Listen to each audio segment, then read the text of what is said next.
Hi. Sorry for being a little bit late. I was just making sure that we had all of the proper Baldingo set up. Hi, Jojo. May I say hi? She finally found the treats that I put back there last time I was streaming. Um, Hello, everybody. Welcome. Welcome back to those of you who caught the last one. I ate I ate some garlic bread. I took some trash out. I got distracted playing with my cat a little bit, to be honest, in the middle of all of that. And now I'm back. And we have Baldingo Bingo. These Violet Delights sent me. There's a link in the description tonight. There is a link. You can open your own version of Baldingo, and you can play along. And I have my version, but I need to be reminded when there's when there's a square, because basically, if I put our card up, I kind of just need to cover chat for a minute if we want to have everything. So I figure what I'll do is I'll pull it up intermittently. We have the I put a womb for our sticker, for our free space. I don't want to cover up JoJo. But we have our Baldingo Bingo, which I think is just lovely. And again, this is by These Violet Delights. I think this is great. I love the bingo card. We will pull this up as we need it, as we reference it, and it'll cover chat on the screen just for a little bit. You leaving? Okay. Bye. Okay. So this one, actually, this is an episode of Man Enough that has been requested for me to watch a while ago, and I forgot. So I meant to, and then I didn't, and then I just never got around to it. But especially with the womb world of it all, I wanted to talk about it. And also, if anybody missed earlier on my stream that I just did a little bit ago, oh, is that not? Where is it? Okay, hang on. Sorry. I had the link and then I didn't because I closed it. Okay. So, we already went into this a little bit more in detail on the last stream. You can go back and watch that if I don't talk about this enough for your liking here. But there's also a link in the description to our first ever bonfire campaign. And the bonfire campaign is, because I opened the wrong one. Here we go. There we go. All right. So this is for our first ever bonfire campaign. We're doing, I went to Womb World and all I got was this lousy t-shirt and some really weird ideas about gender. This is obviously to mock Justin Baldoni, who refers to babies in the uterus as being in Womb World. We are donating all of the profits from the shirts to abortion funds. These will directly go to 94 different abortion abortion funds throughout the United States. I was told that there was like a bunch of donations and outcry immediately following Roe versus Wade being overturned, and then that a lot of donations have run dry to this particular Act Blue. So I want to make sure that we're donating to that Act Blue. The campaign runs for 20 days. That's the longest that I could do for this one. Oh, we've sold 4 so far. That's very exciting. So the campaign runs for 20 days, and then everybody will get their shirts after the end of the campaign. Thankfully, I don't have to sell all 50. I put just a goal of 50. 50 seems like a lot, but also there's kind of a lot of people in the nuance corner. I'm also planning on making a video about Womb World, so I think if I plug it in there, 50 is kind of a stretch, but 50 was just the stretch goal I put in. You will get a shirt if you order one, even if only like 6 people order shirts. Everyone will get their shirts. And it'll go to this Act Blue campaign for abortion access right now. I'm really, really excited about it. It's pink is just the automatic one that shows, but you can get it in whatever color you want. I really like, this is the one that I bought. I bought this blue one because I felt like with the blue and the white and the pink, it's kind of giving trans rights, which is also why I wanted to make sure that I put and some really weird ideas about gender on the shirt, just to try to make sure that I was minimizing any way that this might look like some kind of turf dog whistle or whatever. Obviously, we're making fun of the concept of womb world, but we're not trying to be bioessentialist or anything here. This is a womb world is trans inclusive. It is gender neutral. So these are our shirts. This is the first ever Nuance Corner merch. Sorry, gotta clear my throat. Okay. So, we've got this episode of Man Enough that we are going to watch, and it's been a minute since we've done some Baldingo together, but I'm looking forward to it. So yeah. This is we watch it together. I have my Baldingo. You all help me make sure that I notice when we can track something off for the Baldingo. Let's go ahead and read the Baldingo together, and so that I don't have to pull it up, so I don't have to lean in really far. I'm just gonna pull it up on my screen. Hang on. Okay. Again, this is by These Violet Delights. They were kind enough to email me this, and they did, I think this is an updated one from the last one that we did.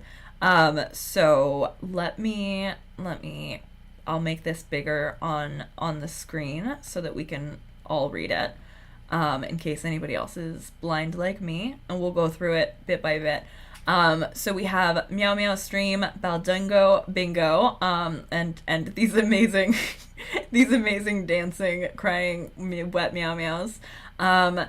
First row here across, enforcing gender roles, someone completely mogs Justin's feminist analysis, not listening to women, abuse of power, weird definition of masculinity, Jamie Heath jump scare, Baldoni splaining, two wings or sacred masculinity and femininity, natalism, weird thought on men's emotions, inappropriate touching, infantilizing women, live laugh Baha'i, exploiting marginalized group, Little Mermaid understanding of feminism, which is Little Mermaid understanding of feminism, I will explain in a moment, makes something about himself, life and death are the same, values his son over his daughter, weird comment about Emily, father anecdote, a bunch of bullshit, where's Emily, says redefining masculinity, and final, Justin says something genuinely upsetting, TM.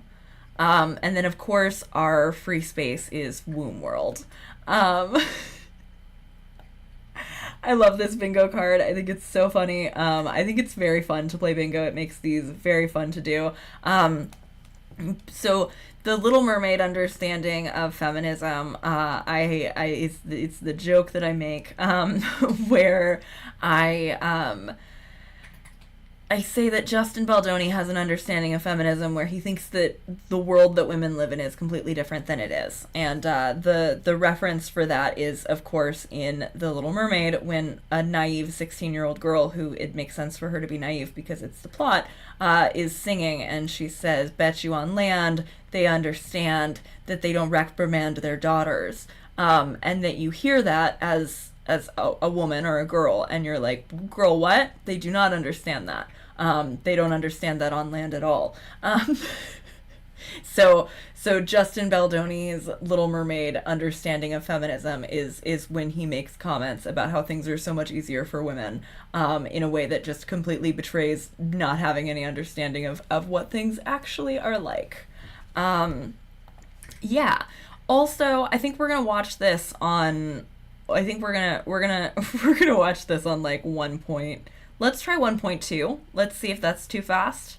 I don't know, because it's an hour and 15, and we're gonna pause it to discuss. So like, do we want to be here that, like, you know what I mean? And especially because it's an episode called The Invisible Work of Women.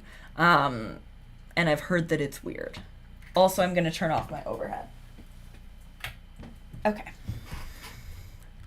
Let's see.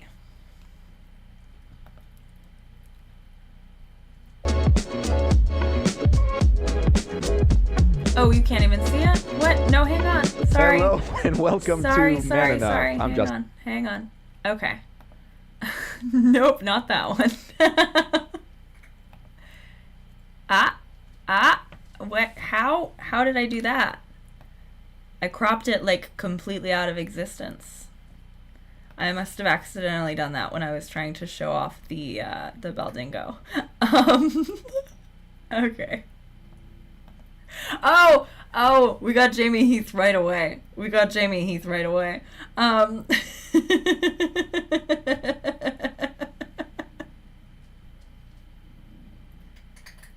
Okay.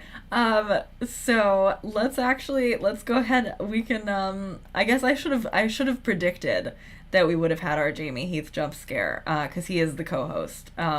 But the Jamie Heath jump scare is often used because he shows up in shit that's not where he's the co-host. I'm giving it to us anyway.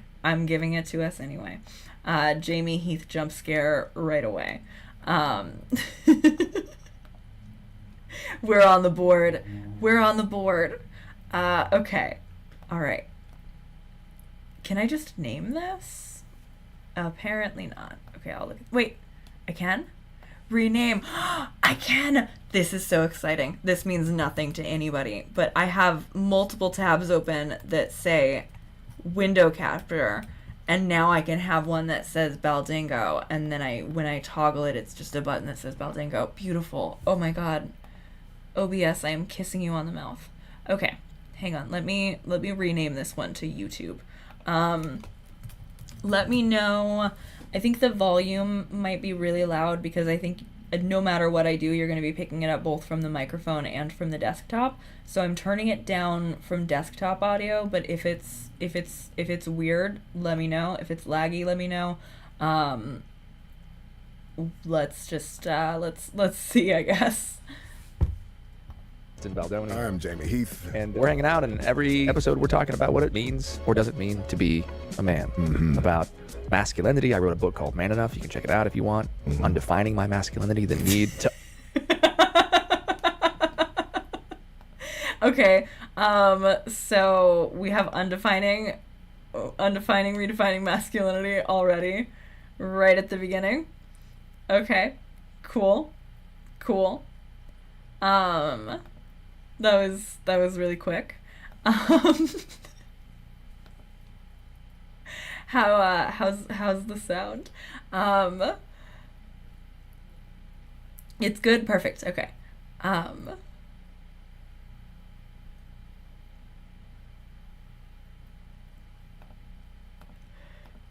Undefine masculinity to make space. Have comfortable spaces to have it.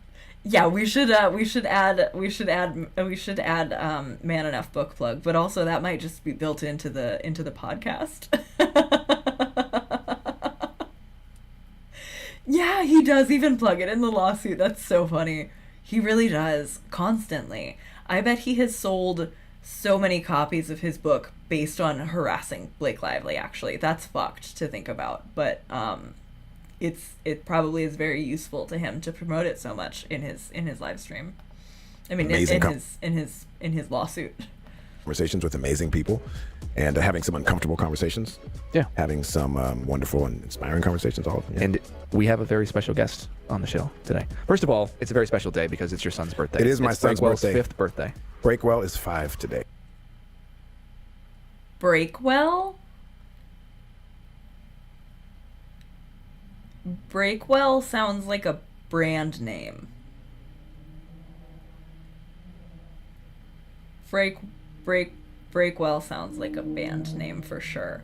A brand, like a company, like a mechanic, like a chain mechanic that you can always find one in the mall parking lot. It would be called Breakwell. Imagine naming a child Breakwell. Breakwell. Breakwell. How did I not know his name was Breakwell? He had a child named Breakwell. Like a tire brand. Yeah. Breakwell is weird. Okay. Its instruction to his kid unleashes him on a toy store like Breakwell. Breakwell sounds like a type of cookie. It does. It does. Or a surfing brand, yes. A subsidiary of Billabong.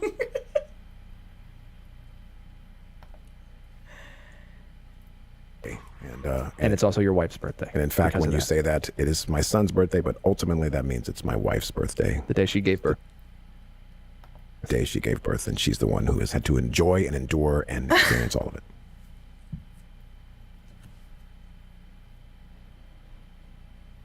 I paused it because I was going to be like, wait, they have the same birthday, but what did he say ultimately? But he means it's his wife's birthday because 5 years ago she gave birth. So it's the day that she gave birth. This face is such a face. This face is how I feel right now.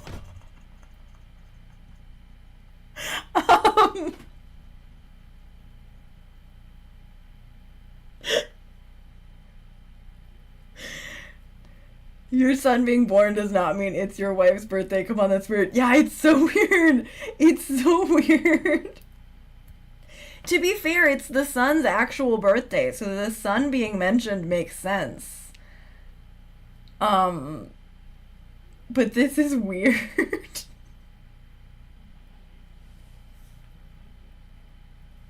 This is very also it's my son's birthday, so then actually it's the day my wife gave birth. That's very yes men 10 months, right? I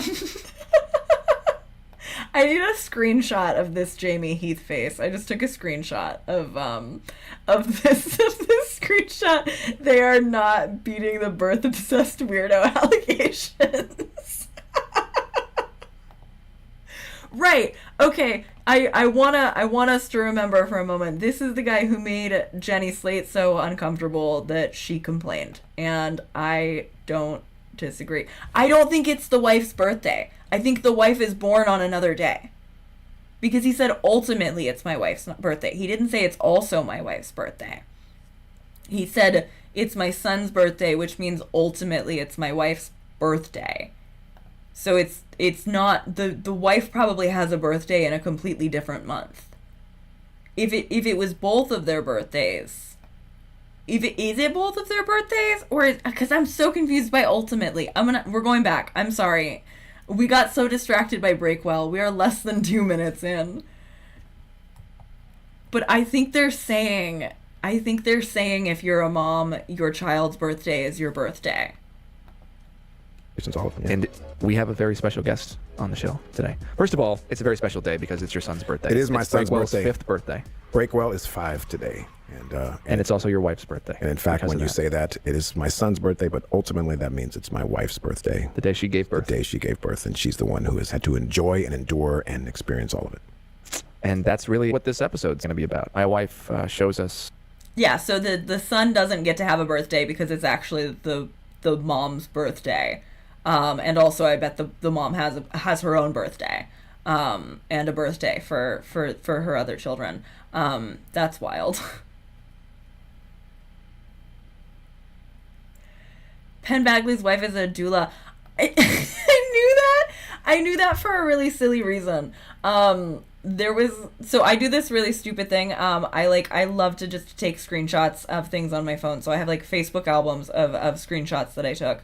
And a couple of years ago, one of the posts in that album I did, I had a screenshot for a clickbait article that I had, and it was like, Amy Schumer reveals why she fired Penn Bagley's wife as her doula, and the screenshot was like Amy Schumer, and it was like we needed to have a conversation. And I remember that because I posted it on Facebook, and I was like, this is the least effective clickbait I have ever gotten in my life. And so I think about that all the time for some reason. I think about trying to be clickbaited to care about Amy Schumer firing Penn Badgley's wife as her doula. Yeah, I don't know why that's that's so firmly implanted in my mind. That's honestly one of the first things I think about when I think about Amy Schumer for some reason, is the fact that I got a notification on my phone. Like, they really wanted me to click on that article, and it was just not effective clickbait for me. I don't want to hear about anybody's doula.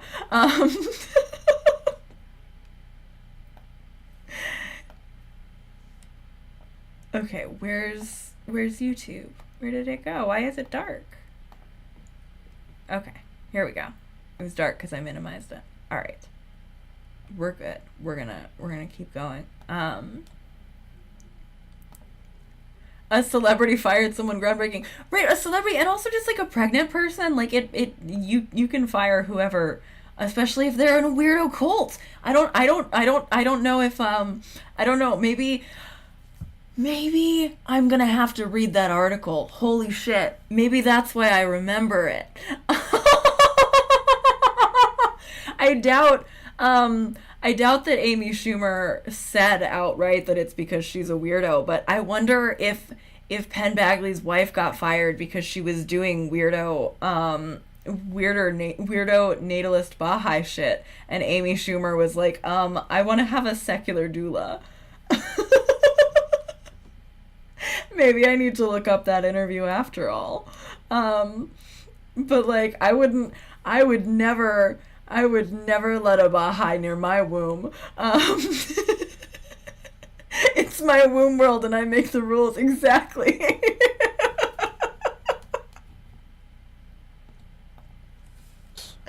Just how badass she is. Also, sorry if anybody lost the thread, because it's not super obvious. There's like a separate conversation going on in chat. Penn Badgley, who plays the serial killer guy on the show You, he is also Baha'i, and I guess he's talking about how like birth is a big part of his and his wife's life, and he's doing Baha'i / natalist talking points on some of his podcast rounds. We're not getting to that tonight. We're just doing this one, but that's like something else we've been kind of discussing, and that's why we're also talking about Penn Badgley. But anyway, does the fact that they stopped to have can we, I feel like, okay, first of all, I feel like I just need to be able to check something off about how fucking weird the it's my wife's birthday ultimately because it's my son's birthday thing is. But can we check off where's Emily? Because they said Emily was here, and then they did that instead of just introducing Emily. Do I have chat's permission to check off where's Emily for the fact that we had to stop and talk about how the son doesn't get his own birthday? Can that be where's Emily? It feels wrong to go back to watching without checking something off. I feel like that needs to be a bingo.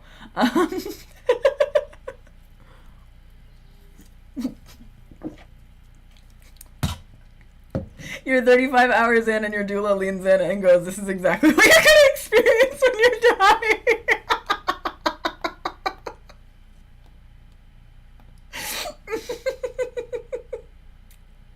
Amy Schumer, like, I need to go to a hospital, actually. I changed my mind. I don't want to home birth. These people are going to steal my baby and kill me.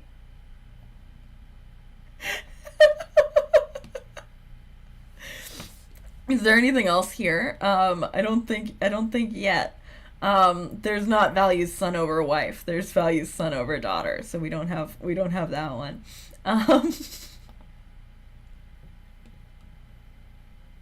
It's so weird, but it's not. It wasn't the mom's birthday. It's the mom's birthing day. The son's birthday was erased. I have no idea when the mom was born. They were just saying she gave birth. I think what he's literally saying right now is a weird comment about Emily. He's saying this is his description of the episode we're about to watch. Kate, you're right. We're a minute into this video. This is a Baldingo speed run. And that's really what this episode's going to be about. My wife shows us just how badass she is. Who's your wife? What's her name? Her name is Emily Baldoni. You've been married how long? I've been married 7. Yeah.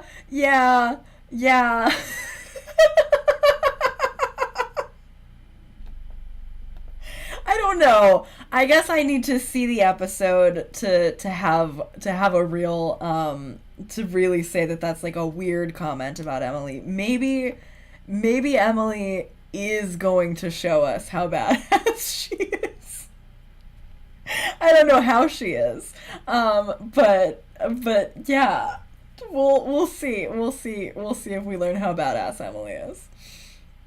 Oh, if they name this her birthday, then they've erased her original birthday. Yeah, I mean, unless she gets... I assumed she gets 2, but maybe she only gets 1. But I agree. I think we have to hold out for a weirder comment. I think we have so much further to go. There will be so many weirder comments about Emily. Okay. All right.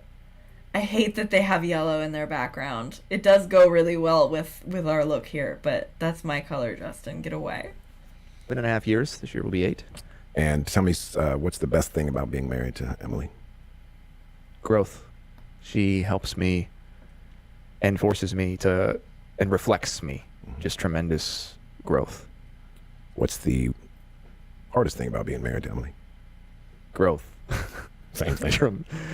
Tremendous growth. Mm-hmm. It's they're both growth. We're on 1.2 speed, by the way, and you cannot tell. These men are talking so slowly in real life. I also feel like this is weird. It's really weird that they're like, what's the best and hardest thing about being married to this person we're about to introduce our audience to? Strange. Man, growth is hard. Growth is hard. And if you're listening to this, and there's a good chance you're going to feel uncomfortable at one point during this podcast or during one of these. Justin, that's the first true thing you've ever said.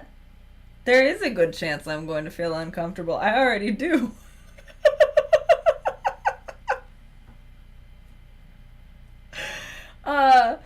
We're 1 minute and 50 seconds in, and he's being a self-aware king. I am going to feel uncomfortable at some point during this podcast. You're right.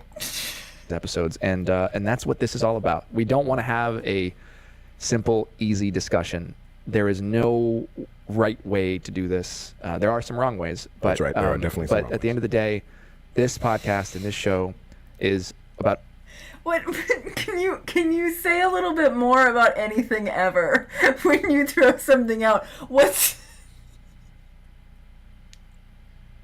There are definitely some wrong ways. To do what? All I have been told so far is that this is a podcast with your wife. And like, I mean, yeah, I guess there are some wrong ways to have a podcast with your wife, but he's acting like it's like this is like a really delicate thing, and that it would be impossible not to have a podcast episode with his wife that would make people uncomfortable. What are the wrong ways? Justin, tell me what the wrong ways are. Tell me what the wrong way to have a podcast episode with your wife is.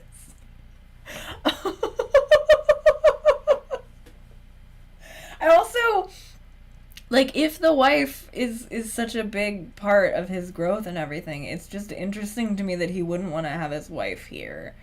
Also, is this pre-Liz Plank? Or is that pink... Wait a minute, I see the pink water bottle. Okay, is the pink water bottle, does it belong to Baldoni? Does it belong to Liz Plank, and we haven't seen Liz Plank yet? Or does it belong to Emily? I don't think that Justin Baldoni has redefined his masculinity enough to drink from a pink water bottle. I think that's why there's a cup in front of him.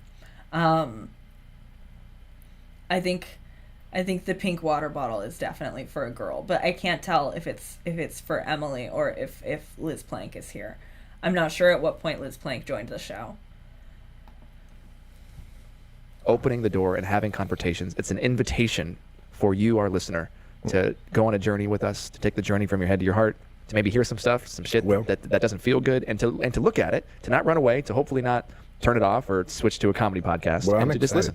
I'm excited because we got Liz, who is so inspirational and says such amazing and profound things. She just dropped some truth. Yeah. So I'm excited for us to go through it. All right. So with that, we'll be right back with Emily Baldoni, Jamie Heath, and our co-host, Liz Plank. This is Man Enough.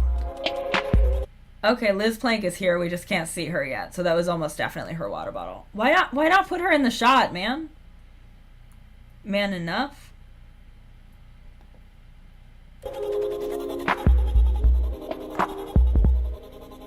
Do you suffer from pain and anxiety?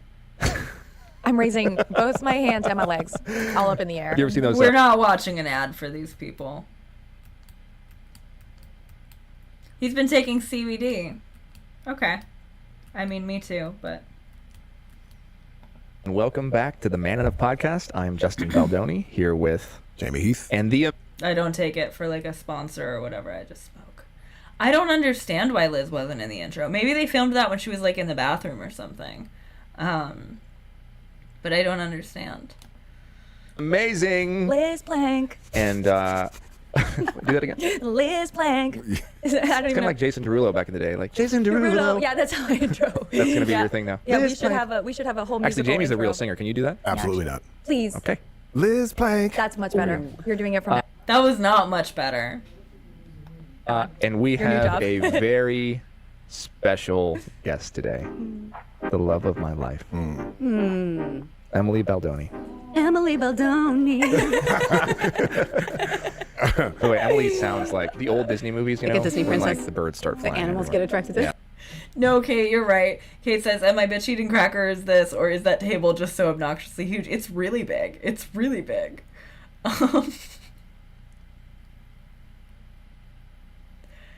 This podcast reminds me of Penn Bagley's podcast a little, which scares me. I hope Penn is cool. Penn is also Baha'i. I mean, I shouldn't say that like it counteracts being cool, but it's very fascinating to me that there is this Man Enough podcast, which is Baha'i. There is Rainn Wilson. He has a podcast where he's Baha'i. And then there's Penn Bagley having his Baha'i podcast. Yeah. It's just interesting. It's interesting. I wonder if it's all like the same studio for I think it is actually. Everything. Thank you for having me. Should I read your bio, my love? Ooh, Should I just talk? I mean, please. born Emily Fuchsler. Fuchsler. Fuchsler.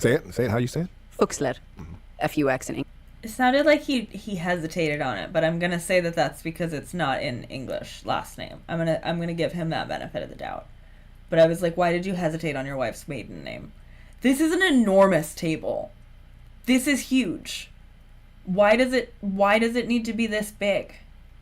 There's also so much room between Justin and Emily. This is weird. It's big. It's huge. Was this quarantine? It was no. Maybe they got a really big table because they were social distancing. This is a huge table. This is enormous. What the fuck? Hi, Trash. Baha'i turns you into a podcaster nightmare religion. English doesn't. Nope. What do you that think that would great. sound like if you saw Fuchsler? It'd sound like. Yeah, so my manager was like, you need to do something about that. But when I met you, you were Emily Foxler, or as we like to call Right. you, Foxy. So we threw an O in there. I like it. Yeah, Foxler. Emily has had an amazing career as an actress. We met because of these award-winning horror movies that we did. They were fantastic.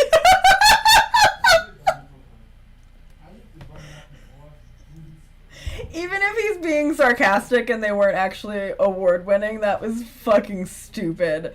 That was like the most pretentious way. I bet actually now that I've said that, I bet that they didn't win awards and that he's trying to be self-deprecating. But the idea of somebody genuinely saying, I was in these movies, these are my awards, mother, from Army. I think he was being sarcastic. I think I laughed too soon. That table is bigger than my bed. That's a normal sized table and they're all really tiny. When I first met you, the sexual harassment started right away. Fantastic. And she now runs this awesome company called Ama, which does what? It's a lifestyle company for mamas. For mamas. So our mission is to support mamas. And she's an amazing mom also. And somehow puts up mamas with me. So I want to just set a ground rule, my love. Yes. I don't like my love. It's he's not pulling it off. He's not pulling it off. People can pull it off and it's endearing to me. It's not endearing to me from him. Mamas is very weird. Mamas is very weird.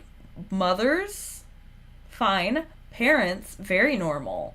Mamas, weird. Weird. Yeah, mamas, not women with children, not parents. Primary caregivers also would be good, yeah. Hey Mamas. Alternate universe where Emily Baldoni is a Hey Mamas lesbian. Am I too woke, or is it weird that it's mamas and not parents? I agree that it's weird, but I don't think that it is. I don't think that there's any world where she wants like gender neutrality. I think she very specifically wants women and wives. My love can work if you're gay enough, or Gomez Adams levels of suave. Yeah. It's the Italian in him, but he's not Italian enough to get away with it.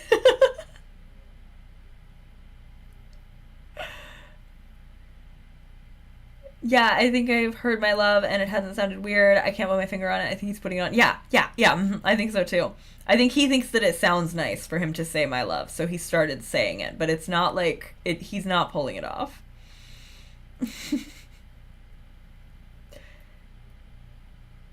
They're saying mamas because they want the jokey joke of amas for mamas, but it's so cringe. It's very cringe. I hate it. Even if you take the gender part out of it, mamas is such a weird word to refer to mothers. What would even papas? Nobody's calling fathers papas. Like somebody might call their dad papa if they're like of raised that way. Especially like I feel like I don't know, in other countries papa is more common. But like nobody is saying papas as a group. Mama bear gives me the ick as well. But I also have mom baggage, obviously. Also, what a stream to be doing on Mother's Day weekend, by the way. I hope everyone's cool. Hope everyone's doing well. You don't have to. Don't make me look good. I'm okay. Cool. You can tell the truth. This is a place of learning. I'll help us do that. Jamie, no problem. And as we know from my book, Jamie will help us do that. I'm not claiming to have any answer or all the answers, and so this is not a place where I, need to look great, because... You never look great, Justin. Him telling her she doesn't have to make him look good is very funny, because I don't think she could if she tried to. As we know, I'm far from perfect. So I just want to take that burden off of you. As not we that know. The burden was there. This is a podcast, and it's your husband's podcast, and I wrote a book, and blah, blah, blah, and we can talk about whatever. Nothing's off limits. Same here. And I love you. I love you too. And really, we invited you to come. We need one of these times when we do one of these, we just need like a clicker counter for how many times he mentions his book, and we should do like an over or under guess beforehand. I no longer speak to my mother, so this is a great way to spend Mother's Day. Me neither, bestie. I'm glad you're here. Don't worry, Justin, you certainly don't look good.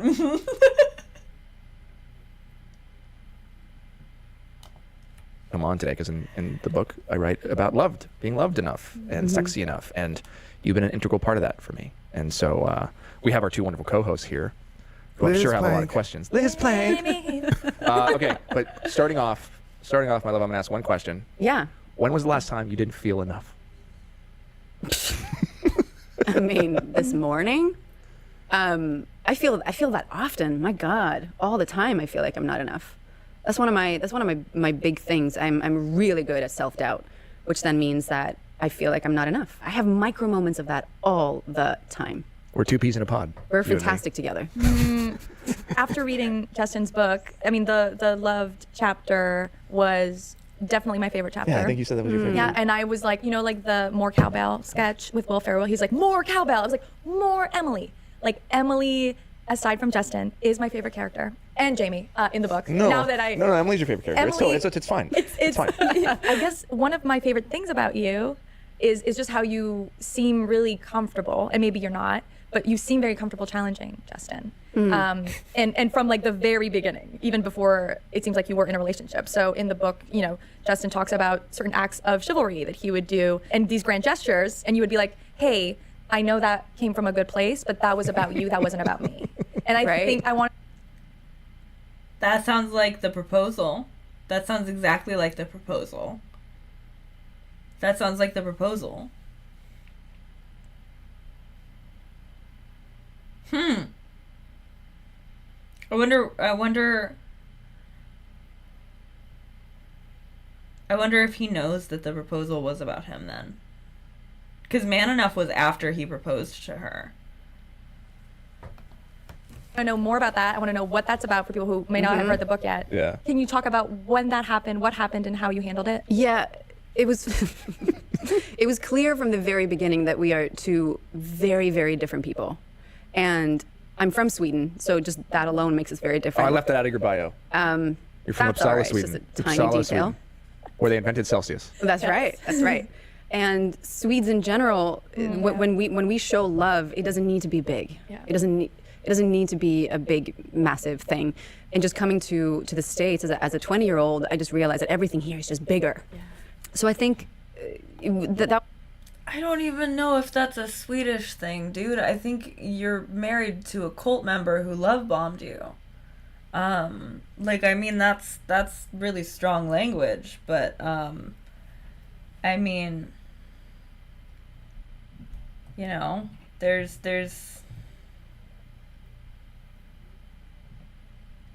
like, I understand what she's saying about cultural differences, but like, that makes me really sad. I feel like it's not just like it's not necessary, like that's not like an American thing that your husband is going to make a 45-minute proposal video that he is the star of that credits him like 6 times at the end. That's not an American thing. That's a weirdo husband thing. Everything's bigger in Texas. No, everything's bigger in Baha'i.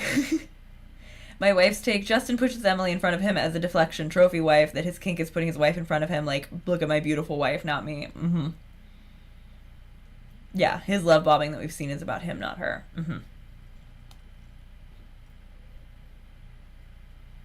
Yeah, culture shock, culture of the Swedes and the culture of the cults. Yeah. That was a lot for us to navigate, being two very different people and somehow finding a way of honoring the differences, though, because I could tell that in his big gestures, showing me how much he loves me, that's okay. There's also beauty in him expressing love in his way.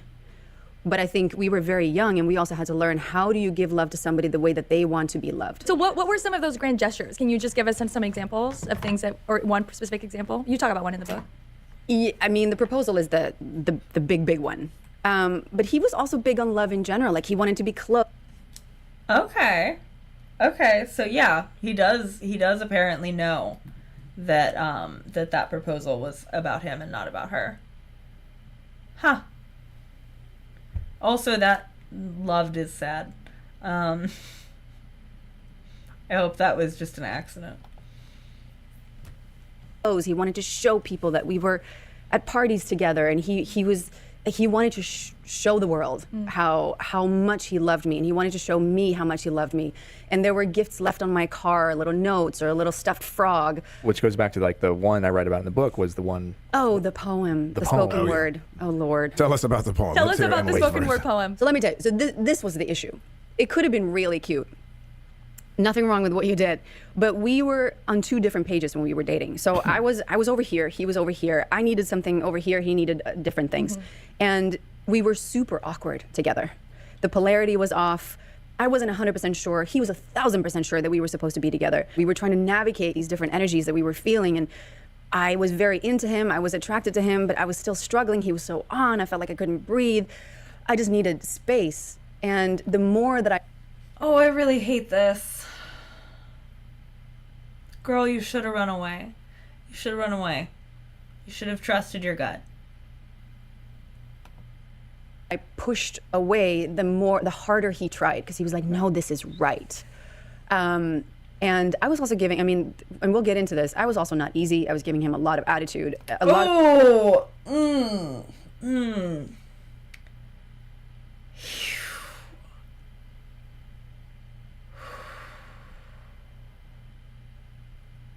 Wow. Wow. I was really not easy. I was giving him a lot of attitude is chilling. I feel very sad that that's the way she would speak about herself when she just described him love bombing her while she wasn't sure about the relationship. Yikes, yikes, yikes, yikes, yikes, yikes. Whew. That's rough. That's rough.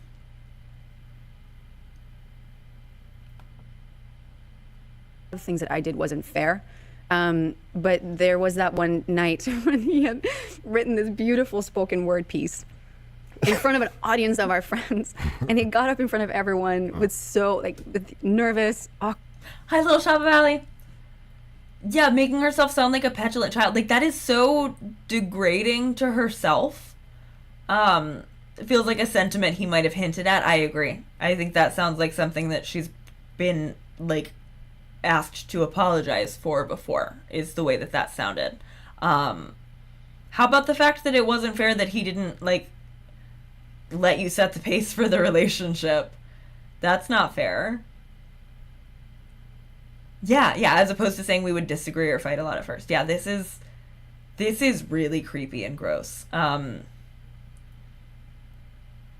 Girl not feeling his creepy ass shit isn't unfair. I wonder who she heard that from. Yeah,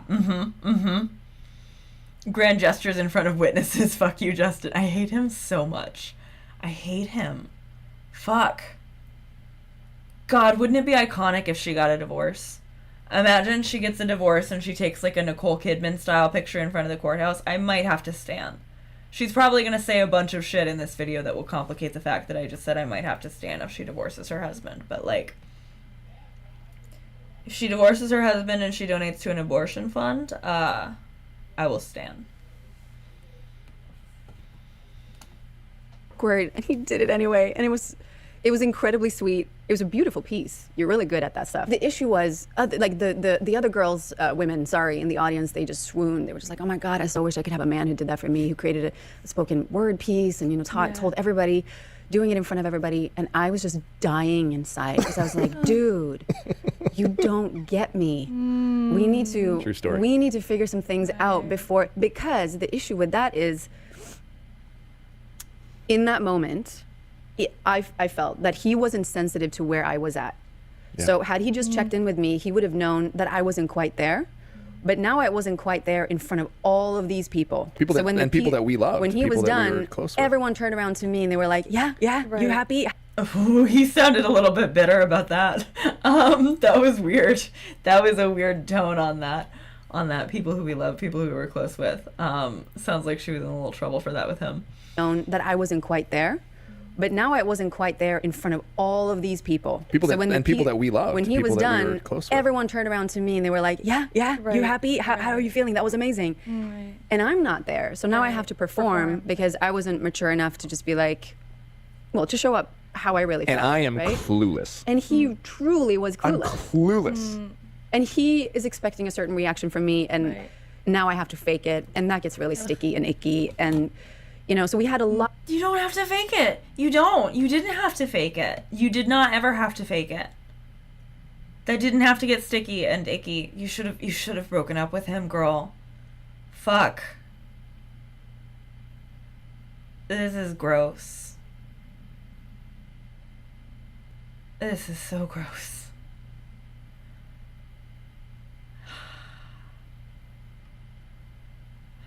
No, this isn't about the film. This is about a spoken word poem that he did. Weaponized cluelessness. I agree. I do not think he was genuinely clueless. I think he knew and he was trying to push her. Wow. And the thing that I think is making me feel the most disgusting about this is just like how many women go through this. How many women's like story of their marriage is like, oh, I wasn't really into it, but I gave in. That sucks. That's terrible. I bet she fakes it a lot. Out of moments like that where he really thought, well, if I just do this, or if I try this, or if I try this, she'll eventually just get how much I love her.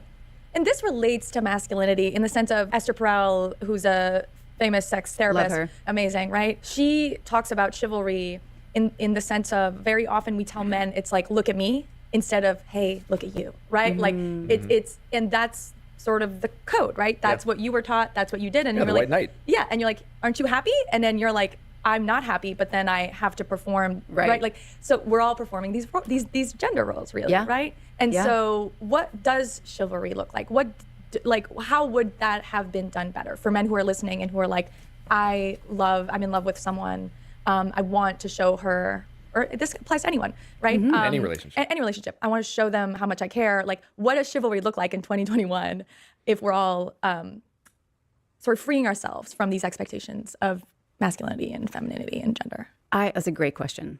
I feel like it starts small. It starts with your connection to yourself, constantly checking in where you are at in this new relationship. Are you acting out of love or are you acting out of fear? What's coming up for you? What is this other person mirroring back to you? What are you learning from him or her? So constantly checking in with yourself and doing the self-work. And then learning how to communicate with this new person in your life and his or her energies. Start there. Have intimate conversation and communication instead of just focusing on being physically intimate or going out to parties.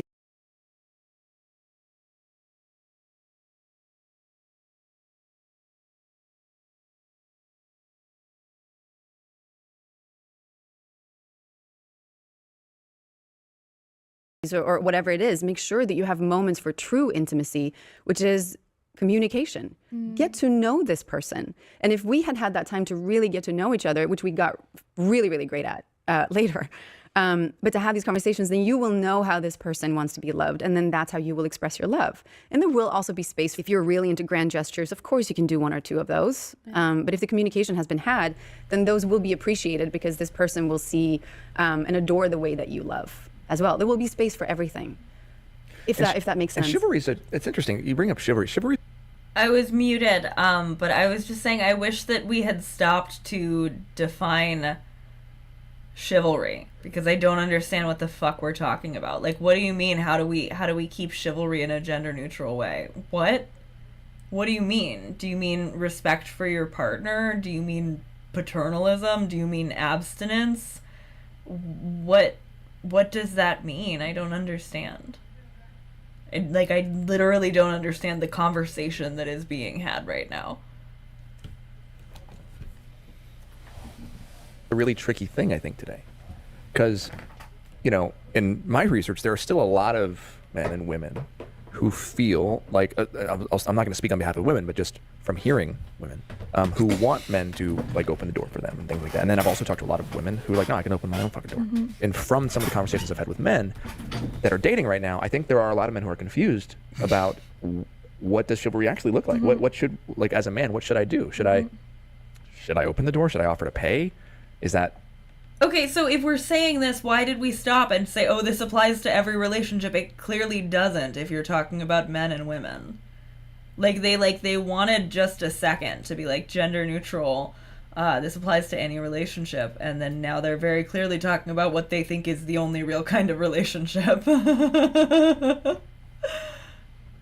Chivalry is basically just a word that means nothing at this point. We can project whatever gender norms we think are the good ones onto. I'm not going to speak on behalf of women, but let me do exactly that. Am I being sexist if I do that? Am I being benevolently sexist? Am I, what does that look like? A new term we learned. I learned. What? A new term I learned from you. And so part of me is wondering, does a man ask? That's eventually what you're going to be doing in a marriage. It's just endless conversations about how we're making each other feel if you want it to work, in my opinion. Yeah. But maybe that is something that has to start when you're texting on the dating app or when you're whatever. I don't know. I don't know what it's like to date. I love that he was like, I'm not going to speak on behalf of women in front of two women. And he wasn't like, so what do you think about, do you want your doors opened? Maybe he's going to end with that, but I doubt it. Right now. Let me ask you that question, Liz. What is it like to date right now? Yeah, no, I think that's a really, really, really important question. Well, first of all, I thought, and I still think. But he didn't ask her, what do you think? He asked her, what should we do? There's all these rules, right?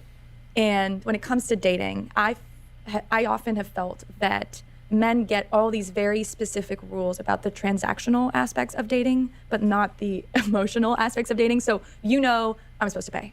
You go out to any guy on the street right now, they all know that. You're supposed to pull out the chair. These again, rules that we don't know someone came up with, and we're like, we all know them. But do men know that on dates, and not just men, but everybody, but particularly men, know that on dates they should be asking follow-up questions? You know what's sexy? A follow-up question. Way more than pulling the chair, way more than the door. If you ask me a question and I answer the question, you're like, oh, that's interesting. What about this thing that you talked about? Let me ask you another. It shows that you listened. Yeah. And you're asking me 2 questions in a row, which again, in a date, it's still not it's still not ingrained. We've been out of the dating world for a while. Yeah. So it's women who date men, I'm so sorry.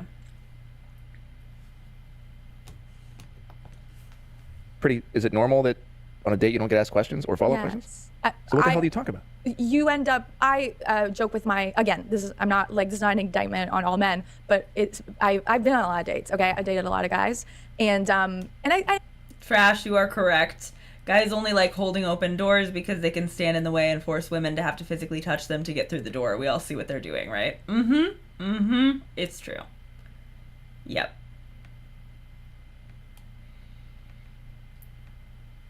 The problem is gender essentialism and men thinking there's a different way women want to be treated besides human person. Yes. And 2 questions in a row at the peak of romance. Are these people trying to explain to Justin that listening to them means more than opening a door for them? Oh dear. Yeah. This is rough. I've dated great guys, but it is very common that you will end up being like David Letterman. So a date is a podcast for you? Yes, and I've literally been on some dates where I was like, okay, just practice this is a good practice for your interview skills, because he's not asking me anything about myself, or I've asked 10 questions. And I know where he's from. I know the name of his dog. I know. And he's thinking, oh, she's so into me. She keeps asking questions. Probably, but and this other part I want to also talk about, which is I feel like women go on dates, and again, this is a very the heterosexual framework of men going on dates with women. I feel like women go on dates asking, I hope he likes me, and men go on a date saying, I hope I like her. Right? Women are approaching dating. I can totally see that. Right? But then I'm wondering why aren't they asking questions though? If they want to find out if they like you or not, if they're into you or not. Because they don't see you as a person.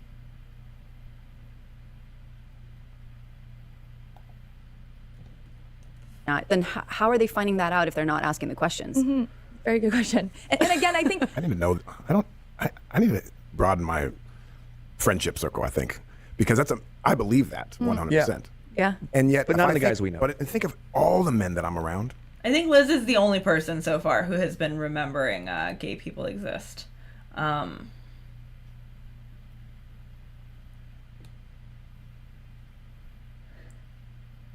The date is a podcast. Justin Baldoni can't conceive of a conversation not in the context of a podcast. You can just leave a date. Right. That's the thing. I'm listening to her talk about these terrible dates, and I'm like, girl, you can go. Yeah, I agree, Coyote. This is interesting in an anthropological sense, but goddamn, this is inane. Yeah, this is wild. I wouldn't be having as much fun watching this alone, but this is simultaneously horrifying and really boring.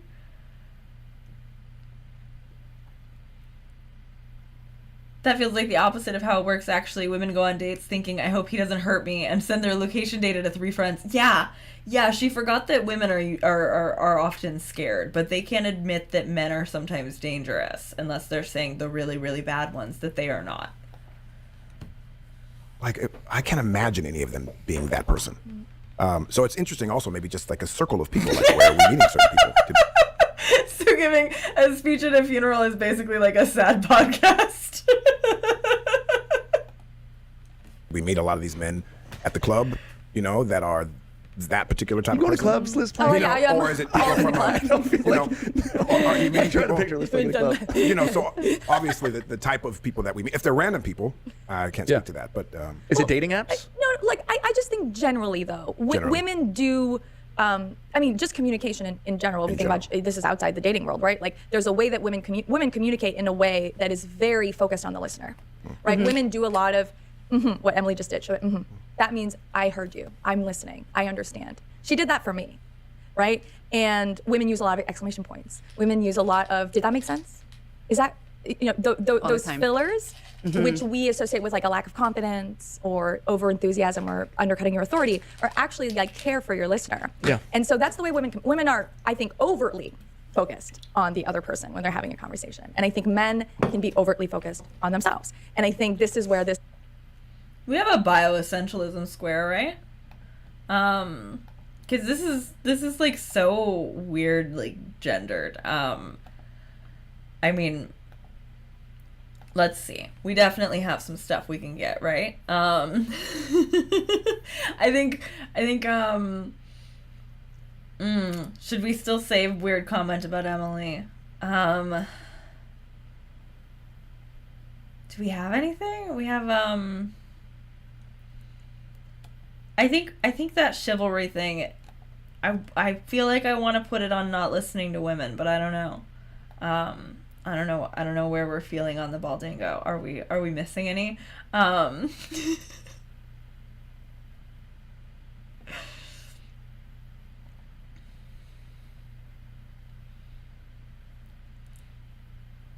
don't know why he calls Liz by her full name only. It's so weird.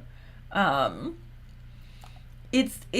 the thing. That's what I'm saying. Like, she's saying it's women are this way and men are this way, and she's not saying it's because women are socialized to be more, or women are socialized to be less assertive and to soften their self more. You know what I'm saying? Like, she's saying they just do it differently. It's just that people are different, which is why it strikes me more as bioessentialist compared to, like, women are asked to fill this specific role and so they act in this specific way is different than, like, women and men just communicate differently. You know what I mean? But I think we have I feel like there's a gender role one, but, like, I don't know. Maybe she is just being clumsy. He's not on a first name basis with any woman other than his wife.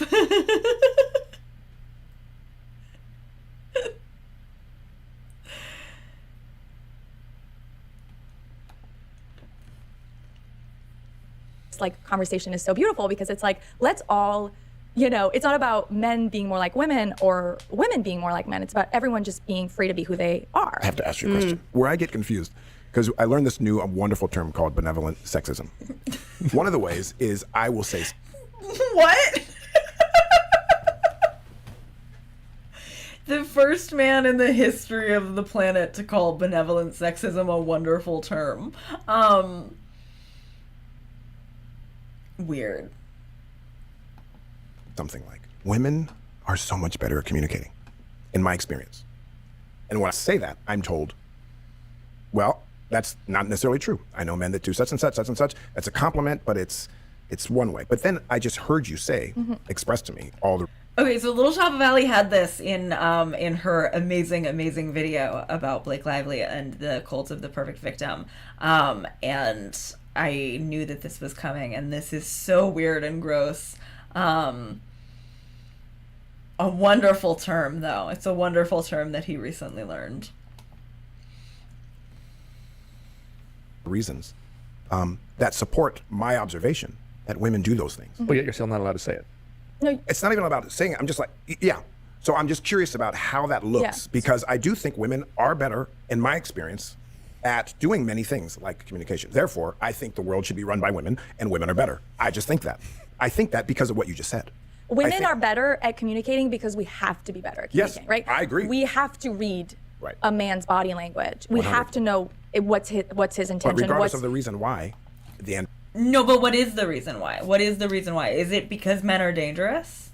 Is it because men are sometimes a threat to women? Are we going to acknowledge that at any point? But I will retract what I said earlier, where I was saying that that she wasn't talking about socialization. It sounds like she is talking about socialization, because her saying that it's because we have to be better, that does make sense. But I don't know. he jumped on to stop her before she admitted that it's because men can be dangerous to women. And also the way that he's saying, like, I believe women should run the world. Okay, how many women are in positions of authority at Wayfarer, by the way? Do we know? Do we know? Because, you know, I know a woman who was a producer on a Wayfarer movie, and they wanted to take away her producer credit. So does he really think that women should be running the world? Does he think that? I don't think he's giving me any reason to believe that he does think that. I think he thinks it sounds really good when he says that. I think he thinks that it makes women I think he thinks that it makes women think he's attractive. I don't think that he believes that women should run the world. They don't even believe women should be in a movie set.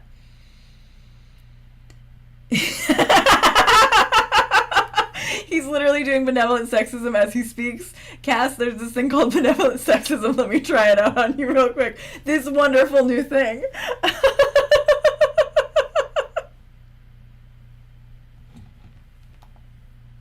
The result is you're better at it. But I would love to live in a world where women don't have to. I agree. She wants to be tear down the hyper- system that makes it the reason. Right. 'Cause Agreed. Let her speak.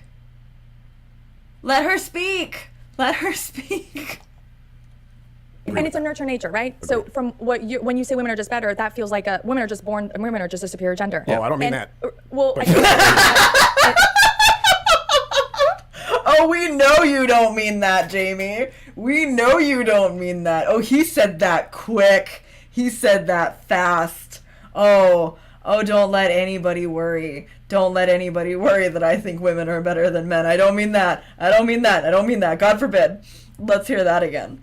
Let's hear that again. That was really funny. feels like women are just born, women are just a superior gender. Oh, I don't mean And, that. Well, But yes, but I hear you. And this is, I believe, nature. I don't mean that. Holy fuck. Holy shit, that's so funny. Oh my god. Wow. All right. I think the amount of times that she has been interrupted is absolutely not listening to women at this point. I was holding on to it. I didn't want to put it there for the chivalry thing, but I will put it here for this conversation. They are not letting her fucking speak. Holy shit. Oh my god. Okay. I will say, again, I think that I was wrong when I said that she was being bioessentialist, but I don't think that I'm willing to give her that she's mogging Justin's feminist analysis. I'm gonna need more from Liz Plank. I need Liz Plank to show me how badass she is in the rest of this episode.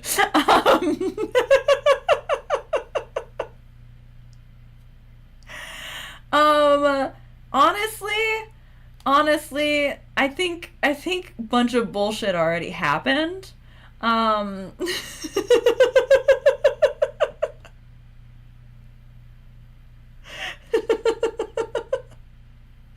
think a bunch of bullshit already happened, but you know,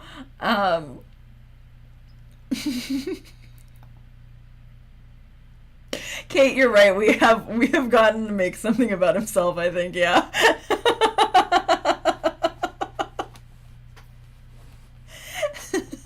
Let's add make something about himself. Do we want bunch of bullshit yet, or do we want to keep bunch of bullshit for something else to happen?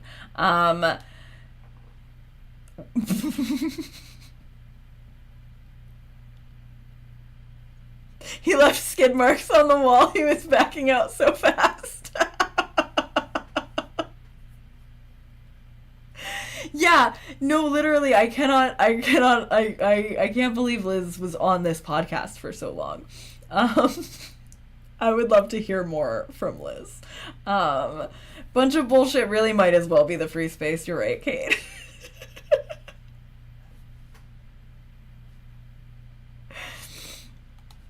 Okay. All right. Let's keep going. Let's see. We're less than halfway through. We have miles to go. I'm sure we will get bingo tonight though. This is certainly going to be a bingo night. There were some later episodes where it looked like Liz did not want to be on that podcast anymore. It was before the lawsuit that I noticed the P. Diddy episode. Interesting. it makes sense to me that it eventually would begin to be obvious to her that shit was going on. I wonder when that P. Diddy episode was, because I know Blake was texting probably Liz about, like, it's an HR nightmare here. Yeah. I bet he means women should rule the world in a complementarian kind of way, but never because women are superior. Yeah. Born women are just. I agree And with it's a nurture nature, right? So from when you say women are just better, that feels like women are just born, and women are just a superior gender. Oh, I don't mean And- that. Well, But yes, but I hear you. And this is, I believe, nature. So again, we could talk all day about, like, maybe women have natural. There's something in our DNA. I think it's we're given dolls instead of cars. Right. We're rewarded when, right? We're expected to smile when people do nice things for us.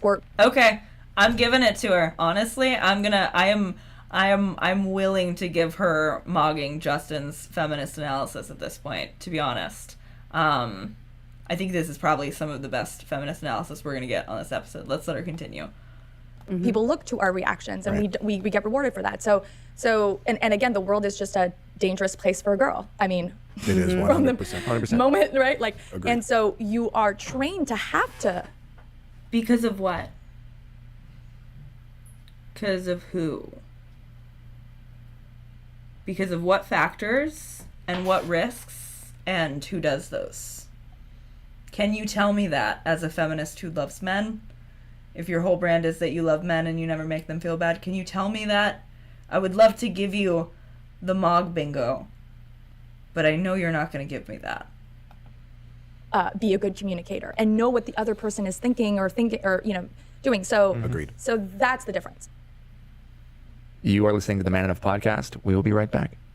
Hey there, Justin here. Look, I just want to jump in real quick and talk to you about therapy. I believe that there's nothing more important that we can do on an individual level for the health and safety of our relationships and friendships than work on ourselves and go to therapy. Therapy is like stretching in the gym, and that's why I want to talk to you about BetterHelp. BetterHelp is... Of course it's BetterHelp. That's awesome. Cool. One of our... Amazing. A lot of people don't have P.com who've taken charge. And I'm curious about in your marriage, because we are having so many amazing conversations, and some of them. That's so funny. I can't believe it was BetterHelp. Okay, so the ones that are already covered, I saw Jem asked what's already covered on the thing.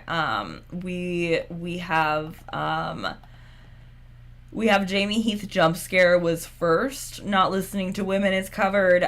Justin makes something about himself is covered. Where's Emily is covered, and says redefining masculinity is covered. That's what we've got so far. So we're 2 away. If they say 2 wings or sacred masculinity and femininity and life and death are the same, or birth and death are the same, then we'll have it up and down. But there's other routes too. And then we'll keep going on this now that we're past their fucking BetterHelp commercial. For a second, I was like, is this just an ad for, like, the concept of therapy? Like, is he just plugging things that he thinks makes him sound better? And then, of course, it's BetterHelp. Are gender roles, and how that looks in marriage and relationships. And I'm curious about how Justin falls way flat, and ways that he also really excels. One thing that quickly became a problem for me is that he takes up a lot of space. And I'm a person who have been trained to make myself smaller, especially if I'm around people that take up space. Usually men, but that can also be women. And I noticed that I just made myself so small so often. And he just kept filling up the space, and that could happen in interruptions where we're talking and he gets excited and he just interrupts. And again, dummy, right? He has no idea what he's doing. He's just excited. And I've had to kind of just stop him many times and say, do you realize that you just interrupted me and that I still have something to say? And where he excels is that he immediately goes, oh, shit, okay, yes, I'm sorry. I don't know why I do that. Please share with me what you have to say. That's one of the things that I love the most about you, is that you immediately correct and you apologize, and then you really try your best to do better. And then I fail again. And then you fail again, like we all do. But it's like, to be able to take that criticism, I don't think you are taking criticism, though, if you say, I don't know why I do that every time. I think he probably knows why he does that by now, and it's because he doesn't respect women. Immediately and feel it in your body and then go, I will try better next time. That's amazing. Also, dummy is crazy. Like, I'm sorry. Wow. And that's why we're doing so good. One of the things. Sorry, why I'm we're doing so coughing good. if I. But that's cut one out. thing. And then just physical space. That he's a man spread. He man spread all the time. And even if we're, I mean, I'm sure some people would think this is really cute, but we'll sit on a couch with plenty of space, and I'm sitting like. You just interrupted her to explain that you man spread. Also, no, don't worry about it, Emily. I don't think this is really cute. I'm comfortable, and then he comes and practically sits on top of me. He's like a big dog that believes he's a lap dog. And I'm like, dude, I need Hey, I don't think she likes her husband.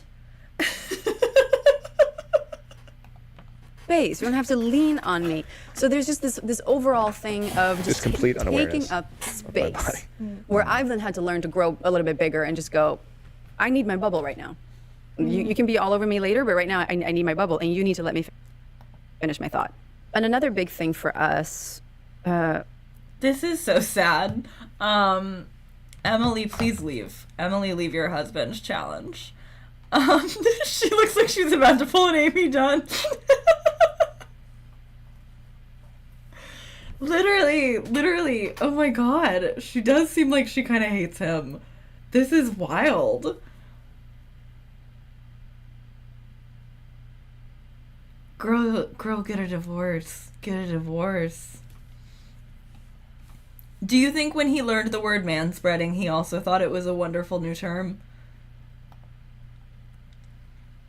Was when we had kids. I blame freaking society for this, because mothers in general are forgotten. They are not seen. They are not celebrated. I get emotional just talking about it. Oh, it infuriates me.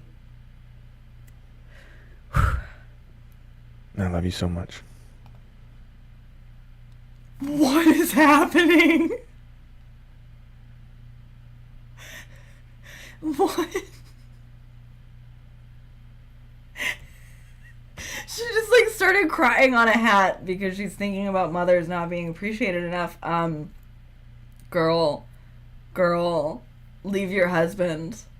Leave your husband. And also, why are you Serena Joy? Why are you Serena Joy from The Handmaid's Tale? Like, why are you Serena Joy on that fucking train saying mothers with children are the most important here? Why? What is happening? Mother's Day. It is Mother's Day weekend. I mean, I know it's not Mother's Day weekend while she's saying this, but she's fucking Serena Joy. She's Serena Joy. To be able to cry at the drop of a hat because you don't think mothers are celebrated enough, that's wild. That is wild. It is like, that is mothers face hardships. Mothers face troubles. Mothers are criticized in ways that are unfair. It's unfair that a mother is criticized both for breastfeeding and for formula feeding her children. Like, mothers, because they are women, are constantly forced into like these unfair expectations and criticisms. Like, I kind of understand what she's saying, but to say that they're not celebrated is bizarre, because mothers are glorified to an extent that is unhealthy.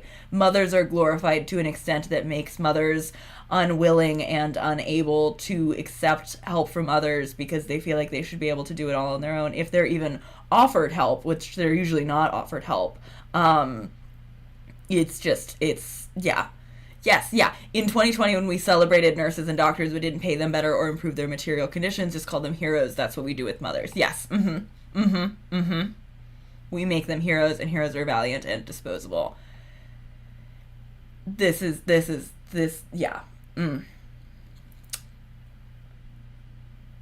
Yeah, she hates the toilet. She hates the toilet. Rendered Fat, I think you must have missed that stream. But we did a stream where I watched the house tour video. And he does have a fancy toilet so that he doesn't have to put down the lid. And she hates it. Like, she very clearly hates it.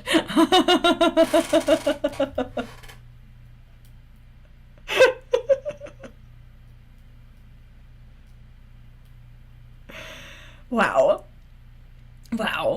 Okay. Yeah, she has like, can you let me talk? We just talked about how you never let me talk, finger up, because she wants to cry about this on the podcast. Because she's also an actress. So this is probably, as much as I'm saying that this is all Serena Joy coded, which it is, it's also probably CW acting cues, the same way that Baldoni does when he wants to cry. She probably knew that she wanted to cry about how emotional she gets about mommies. Wow, that just came from nowhere. I work with so many women that are new mothers they are so let down by the patriarchy and society today, and it is heartbreaking because these women, fathers too, but mainly the mothers, they are raising the next generation, which is a big fucking job. Excuse my French. The most massive job you could ever imagine. And the way that a lot of marriages are set up, especially in this country, not where I'm from in Sweden, but especially here. Hey, how is the patriarchy hurting mothers? Can you give me one example? Can you say one thing? Can you ever expand on any possible thing that any of you say around this massive fucking table? Could one of you do that? Could any of you do that? Also, what do you mean fathers too? Say more. Say more. Don't move into the next layer of ingredients in your 7-layer word salad. Actually expand on a single point, please. If it is a heterosexual relationship, the father, the man, is the breadwinner, and the mother stays at home and takes care of the children, which is something that we decided that we were going to do. Just if the way job you could ever imagine, and the way that a lot of she was an actress. I think she retired to stay home, and then now she has her mom job. Like, I think she retired from acting, but she has that Alma's mommy's company. That a lot of marriages are set up, especially in this country, not where I'm from in Sweden, but especially here. If it is a heterosexual relationship, the father, the man, is the breadwinner, and the mother stays at home and takes care of the children, which is something that we decided that we were going to do. Justin had a career, things were going great, he was making the money, I was not as much, and I wanted to be there with my children. I wanted to take a lot of time off to be with my kids, and I was blessed enough to be able to stay at home, which a lot of mothers, again, don't get to do. That's where we kind of got lost in these stereotypical gender roles where he was living on one planet where he got to pursue his career and be out there all day, create stuff, do stuff he loved, under a lot of pressure, yes, but doing stuff that he loved, having adult conversations, and then coming home not able to really realize and understand what my day had been like. Not talking to adults, handling baby poop and throw up and sleep deprivation, all of the things. And this is something that we had decided together.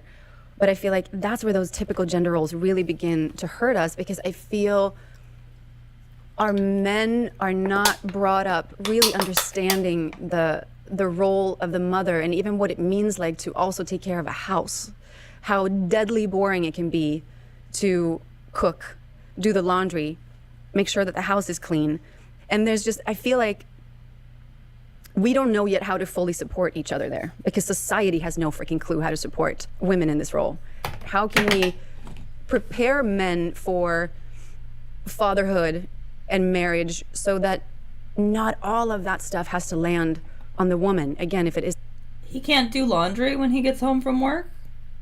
Like a non-married person would need to do if they didn't have a wife to clean up after them?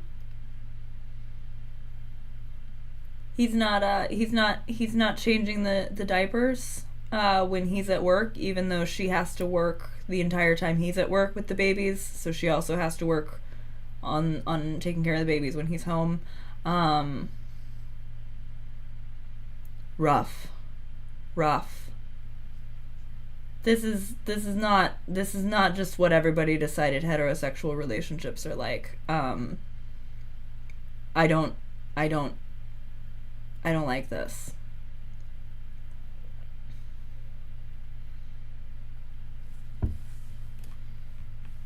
Yeah, literally, it's all labor. This is a labor issue. It's always a labor issue. Shit always is fucking labor. And yet, pretend like it isn't. It's a heterosexual relationship. And Justin is amazing at still showing up, having sleepless nights, being there for our kids, loving them, playing with them. He does so many things. So incredible. Loving them, playing with them, but not changing diapers, not feeding them. Cool. Awesome. That's awesome. You can't, man, spread that laundry and fold it. That's really good, Emily. I love that. Right. But there are also many times when he has no clue what I'm going through. Yep. As a mother.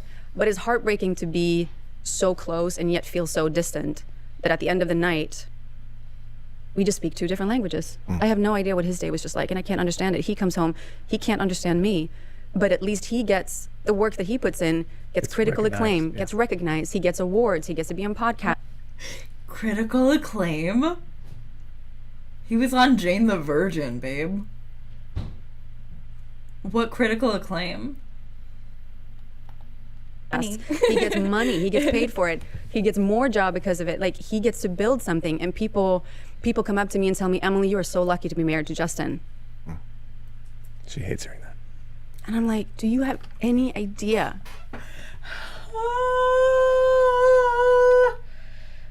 Divorce.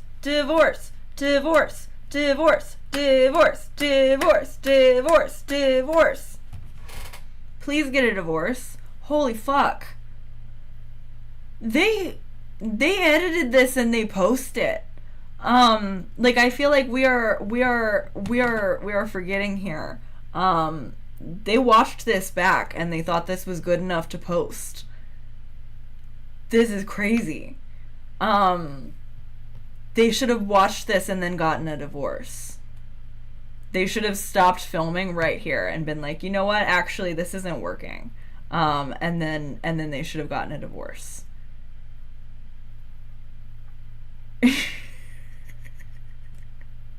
She said she hates being told that she's lucky to be married to him. Or he said that she hates being told that she's lucky to be married to him, and that she said she wants people to know, do you know if what it's even like? I'm gonna go back a little bit, but this is wild. This is that they need a divorce. She hates hearing that. And tell me, Emily, he gets more job because of it. Like, he gets to build something, and people come up to me and tell me, Emily, you are so lucky to be married to Justin. She hates hearing that. And I'm like, do you have any idea? It's a blessing, yes, but do you have any idea what I'm doing to make that happen? To help him make that happen? I don't need awards. I was just invited to a podcast. Awesome, great job, guys. But, like, people don't want to hear my story. Oh, that sounded really sarcastic. I don't know if she meant that to be sarcastic, but that sounded so passive aggressive.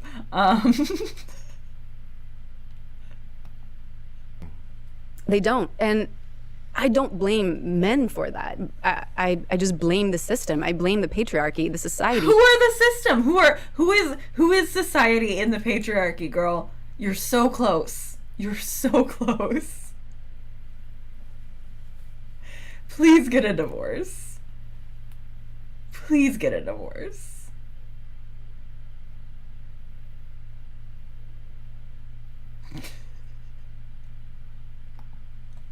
We need to do better, or our mothers will begin to just, like, self-destruct, and they are, this is horrible, but they are killing themselves rapidly. The numbers are going up where new mothers are actually committing suicide. This is happening, and we need to do something about it. Mothers need to be lifted up, supported, celebrated, because they are raising the next generation. That's our future. Yeah. So men at the table, how do we do better? So Liz, you said something the other day. We were talking about laundry. That's exactly it. She's like, do the fucking laundry for Emily. Yeah. And for that person. Okay, all these reasons why, all this, do the laundry. We can talk about all the reasons why we don't. We got to unlearn this, all that stuff, and great. Do the laundry. Show up. We don't get to just say that we want to have this conversation and our intentions. I wonder if either of these guys since that conversation did a little laundry for their wives. I bet they didn't. I bet they did not.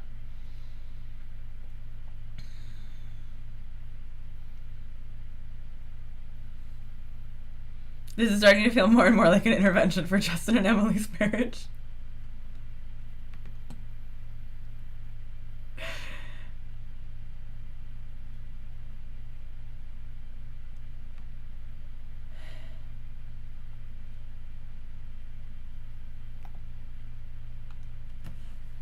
And not show up. So I apologize for not embracing what you said before with a more open heart. And I hear you. Thank you. Thank you, Emily, for that. And thank you for sharing, Emily. Thank you. Thank you. And I think the point about you're so lucky to be married to Justin, which you feel in a, so many levels. Do you get asked, you're so lucky to be married to Emily? And I'm sure you do on an emotional level, they love her, but like, do you? I mean, did she say she feels that? She said it's a blessing, but I feel like blessing and lucky are different things. And then Liz just put in Emily's mouth that she does actually feel lucky to be married to Justin, even though she hates being told that. That's really awesome. That's so cool. Everybody listens to Emily so much.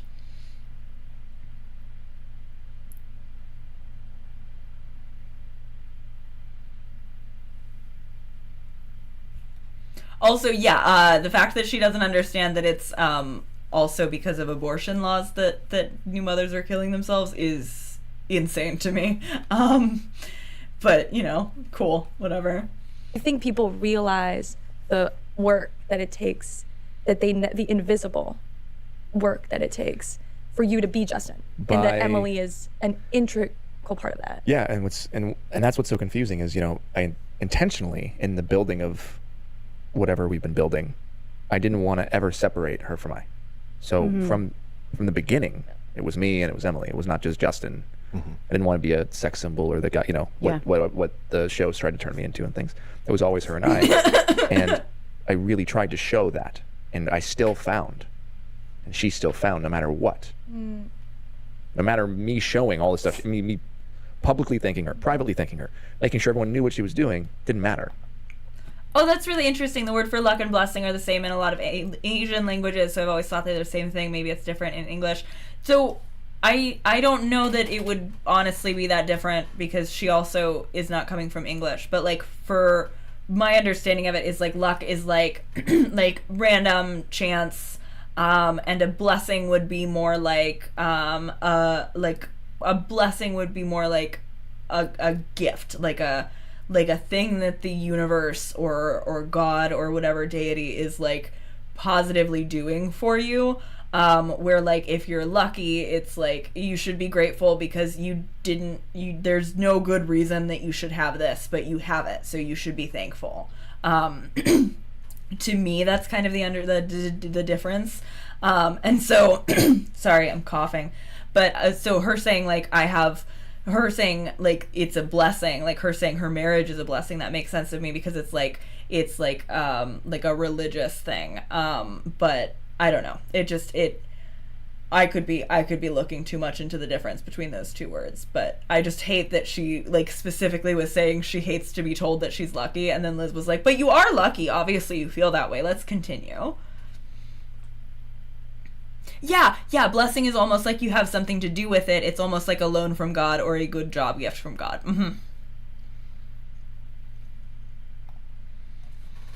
She still got the comments and the this and the this, and people would come up to you. And the thing is, like, at the end of the day, celebrity, and fans are fans, and I'm not going to fault them for that. But I only get told that, yeah, you're so lucky to be married to her by I would say strong women.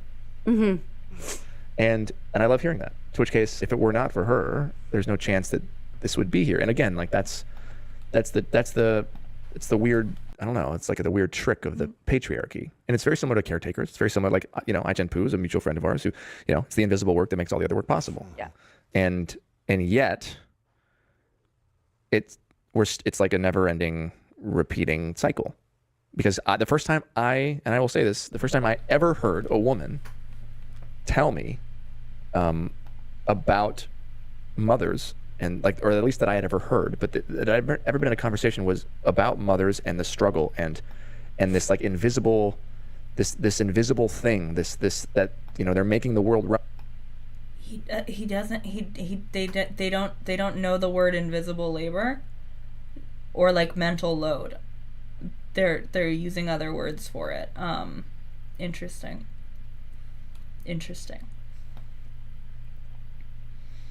She could stop doing his laundry at Stinky Baldoni era. And yet they're never getting accolades. They're not getting awards. Nobody cares. They're not getting paid, right? The first time I ever heard that was from my wife when she was a mother. And that's also, I believe, a part of the problem. Like, what world am I living in? Well, now that you know, right? Like, what are we doing? Because like one thing too is like you get so many accolades for your parenting, right? Like on social media. Okay, I'm giving it to her. We're giving it to her. We're giving her the mog. We are giving her the mog. She deserves it. She deserves the fucking mog for that. That's great. She deserves the mog. Someone completely mogs Jay's feminist analysis. Liz, you did it. You pulled it off. You got the mog. Congratulations. Congratulations to Liz Plank for the coveted mog. Is such a good point that for as much and actually it makes Emily crying about this, about feeling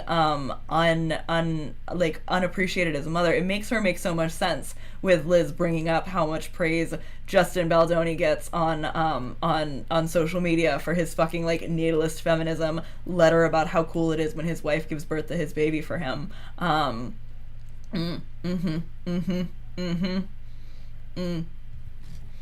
So let me actually look up where mog comes from, because I know it's slang, but I don't know where it comes from. I don't know what it actually means. I just know how it's used as a verb to mean like it's it means like it's like flexing on, yeah.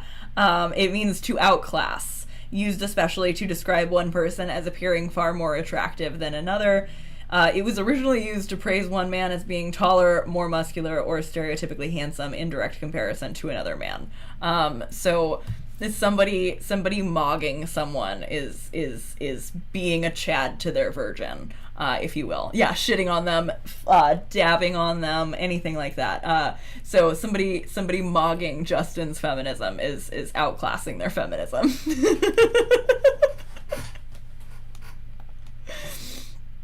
Yeah, I'm giving it to her. She did it. She did a good job. Good job, Liz. Media, do you think that that's part of it? That in receiving, when someone is like, wow, you're such a great dad for, and again, I'm not saying you do the bare minimum, you do not, but we do give accolades to fathers for doing the bare minimum, yeah, but that's right? because the bar's so low. Right. So what do you do as a man when that happens? What do I ignore it. But do you say, I'm not going to respond to thousands of comments. Many times, though, you have jumped in and said, let's be real here, my wife does the work. So yeah, I jump in. So that's something that men can do. I'm just looking for men who are listening right now who are like, what do I do? Let's be honest. The majority of the time, which is my struggle with being a parent, I'm not home. The other answer to your question, like, what are we doing? What am I doing? It's this. I'm creating an opportunity for us to sit down so that we can talk about these things, because I never got it. And I don't want other young men to have to hear. So it's having a podcast.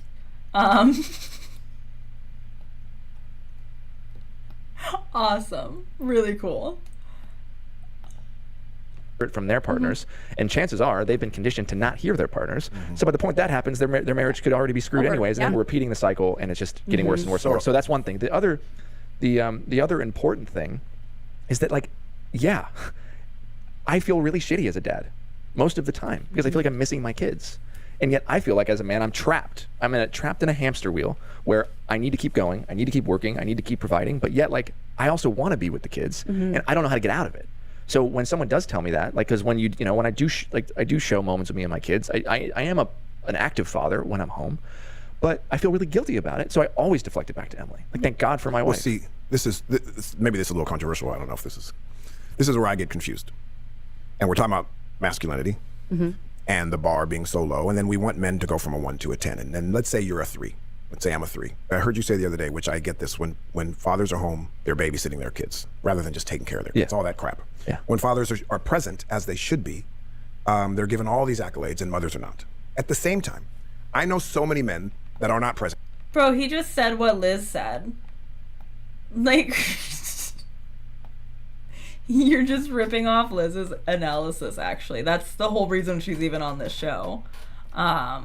Sorry, I don't know why the screen is becoming weird shapes, because I have it, like, pulled out, because I'm looking at both this and the chat at the same time. At all. So many people in the world. Yeah. If we want to get them from a 1 to a 10, they're going to have to go in steps. So when a man who's never been modeled how to be a father, how to be a husband, is doing better than his father and his friends, there has to be some acknowledgement of, like, okay, you're good job. We got to get you to a 3. You can't be satisfied with being a 2, but good job that you're no longer a 1, so that there's some positive reinforcement. Yeah, individually, but as a collective. I am a journalist, but I was a much more active journalist a few years ago, and these stories about dads these viral dad stories, a father braiding his daughter's hair, or a father literally combing his daughter's hair, which I think The Rock, right? There was a recent photo of The Rock combing his daughter's hair. Oh my God, let's share this, so cool, fatherhood, like. And yes, this is great. Can we follow this up with a photo of a mom also mothering and us celebrating that just as much? Yeah. And I called it, I think in my book, like the bare minimum dad, and we expect the bare maximum from women, right? Like the stories about bad mothers and women being bad mothers. We saw the Britney Spears being told by Matt Lauer, of all people, because there was a photo of her trying to escape from the paparazzi with her child in her lap, saying, people are saying you're a bad mother. Like, what are you, how do you tell America, how do you prove to America you're not a bad mother? Shut the, like Matt Lauer, like seeing that, right? And for those who might not, Matt Lauer has been found, to have been extremely, there's a whole show about him, the morning show on Apple TV, basically, that's detailing the accusations and the way that he created a toxic work environment for women and abused women. But there's something really, really sort of wrong with the way that, we scrutinize mothers. Yeah. And then we praise fathers. So we should not scrutinize the mother. I just noticed the 5 feet apart poster.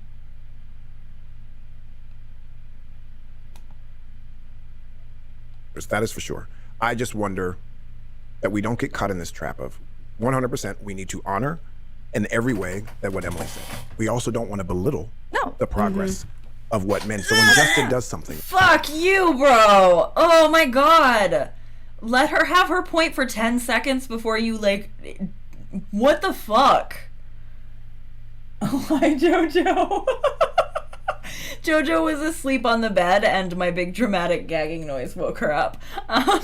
She's been letting me be loud over here and not even look at me. But I can't believe how mad he is at the idea that men maybe don't deserve extra praise. This is wild. This is nuts. Holy shit. The smallest man who ever lived.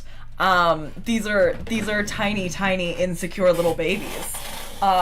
This is wild. Hang on, I'm gonna grab Jojo because somebody asked for Jojo. Hi, baby. Yeah, come here. Come see me. Come see all of our friends. Everybody wants to see you. Everybody loves you. Everybody thinks you're the best baby. Hi. Look at that kitty. Don't show your hole. Come here. Oh, don't leave. Come here. You want this? Come here. Come on up. Jojo, everybody wants to see you. Come on up. Yeah, good job. Good job. Come here where they can see you. Can play with this right here. Hi. Hi, baby. Everybody wants to look at you. Everybody wants to look at you. They all want to see you. They all want to see that baby. Hi. She does not want to be here. All right. Okay. You don't want to be part of it? You can't handle Jamie Heath? She really does not want to be here. Oh, thank you very much for the super chat. I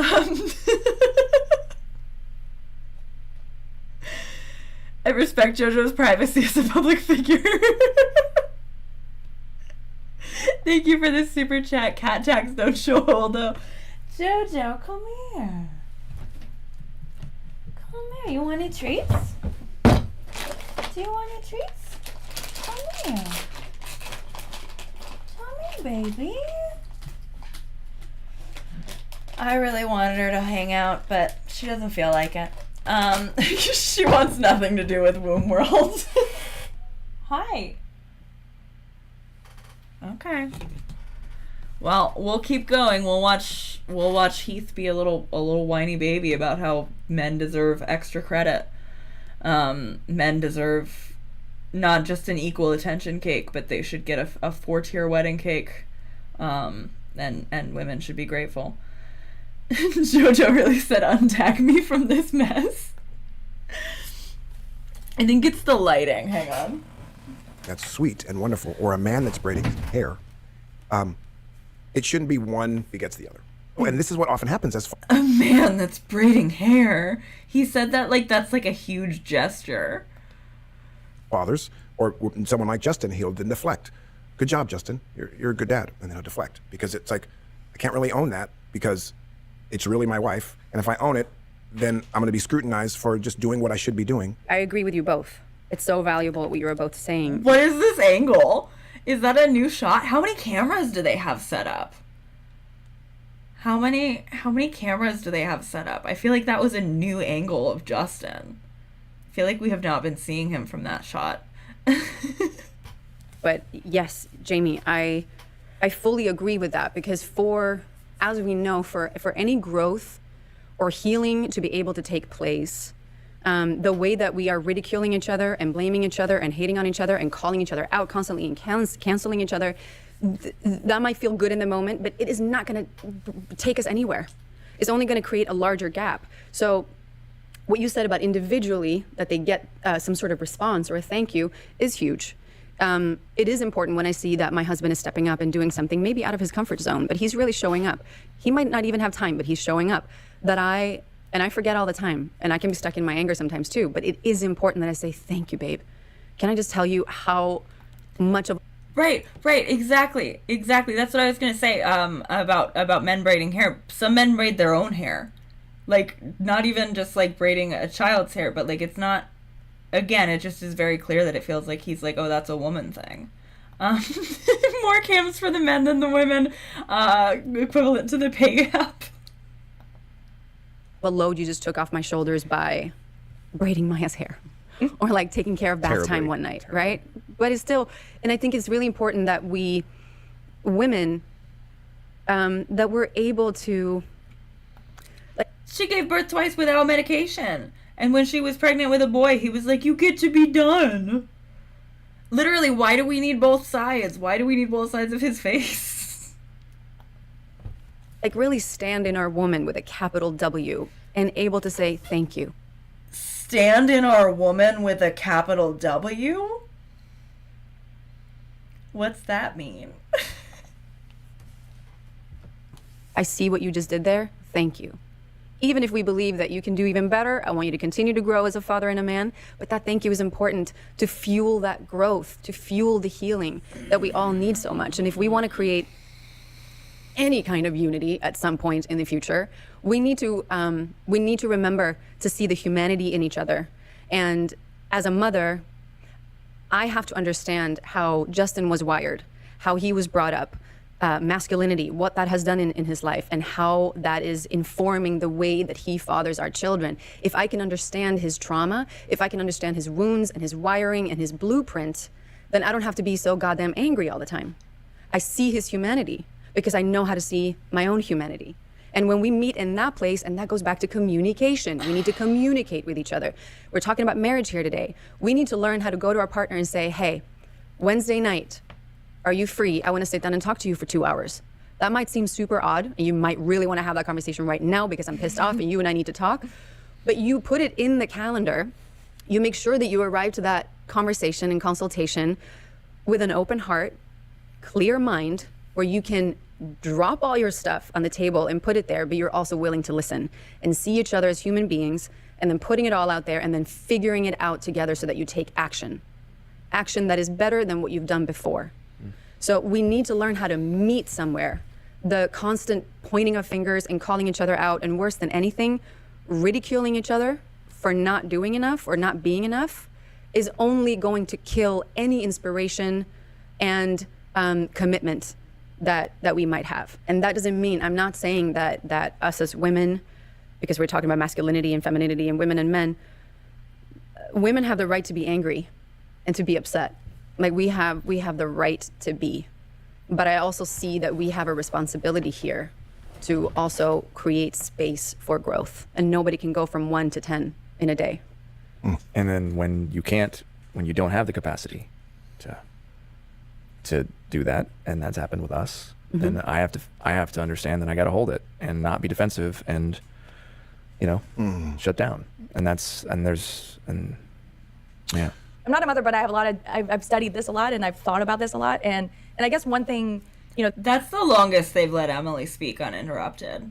But I feel like she just felt like she had to agree with what Jamie and Justin were saying, that men do in fact need to be babied. That was weird. I hate this. I hate this. Yeah, what happens when she doesn't have the capacity to keep up with everything? But it's her job. It's her job, so she has to. I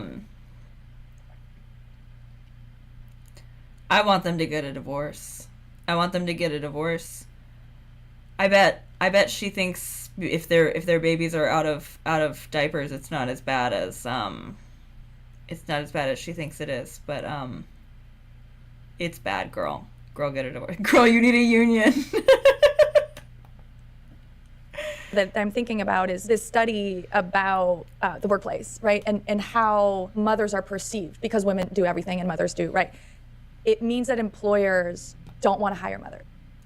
I think this man loves to broadcast being a workaholic family man when he's actually always looking out for number one / taking care of himself first and foremost. He's a workaholic to go to work and sexually harass women on the set of his movie. Interesting. Like it's actually, there's really pretty stunning data showing that basically the way that employers rank employees is like so. Mothers at the bottom. They're the least interesting to an employer. Yeah. Then it's women without kids. Then it's men without kids. And then first is fathers. So this is what I'm talking about, right? Because again, we have this attitude and this, we revere fathers. And so we see, an employer sees father and he's like, oh, that guy's probably good. He's got kids. He's a good he guy. goes to baseball practice. He's going to be on, but mother, oh, she's going to have to leave because the child's going to be 6, or she's going to, I don't know, she might get pregnant. She might. And so that's what I want. That's where I want men to be like, Yeah, we got to change it. co-parent, right? And so that employers see parent. Oh, well, employers should just not be discriminating based on any of this, right? But that's what I want. So yes, growth, yes, individual. I get it. I totally, the patriarchy literally sets heterosexual couples to fail. And 100%. I want it to be so different, and I think it can be so different, and I think so many relationships could be. What does it do to queer couples? Will and be saved by this conversation. But I also want I want you two men at the table to tell me what you're going to do about this, because that's not Emily's job to fix this. That's my end. We'll get back after this break. That's what I'm seeing. We'll be back after this break. Fire. The mic's attached, otherwise we drop the I mic. would have dropped it. Thank you, Emily. Thank you, Liz. Hello and welcome back. I like how that spared them from having to actually answer the question, though. Do you think they're going to answer that now that they're back, or do you think that was just the end of this conversation? To the Man Enough podcast. I'm Justin Baldoni. I'm Jamie Heath. And we are here with my amazing wife. Emily Baldoni. Yes. That's you. If you are liking... She's gone. Liz is gone. They killed her. They killed her for that. Look, her headphones are on the table.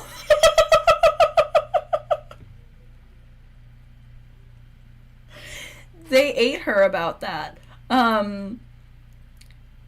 That's so funny. She must just be in the bathroom or something. But Liz pushed them too hard and they kicked her out. They killed her. Rip Liz. With my amazing wife. Emily Baldoni. Yes. That's it. If you are liking what you're hearing and you like our podcast, you want to talk about masculinity and all of these things, get comfortable and the uncomfortable with us, you can follow us on manenough.com/podcast, and we are Man Enough on Instagram, Facebook, and Twitter. Liz just went off to give a speech. She does a wonderful college speech she's doing, and she left with a question. And before the question was, what are we going to do about it? She went back to Womb World.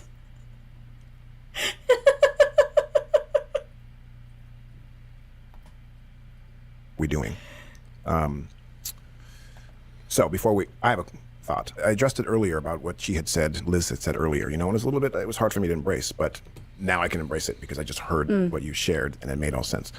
But what you just shared with us about finding the humanity in one another. Right.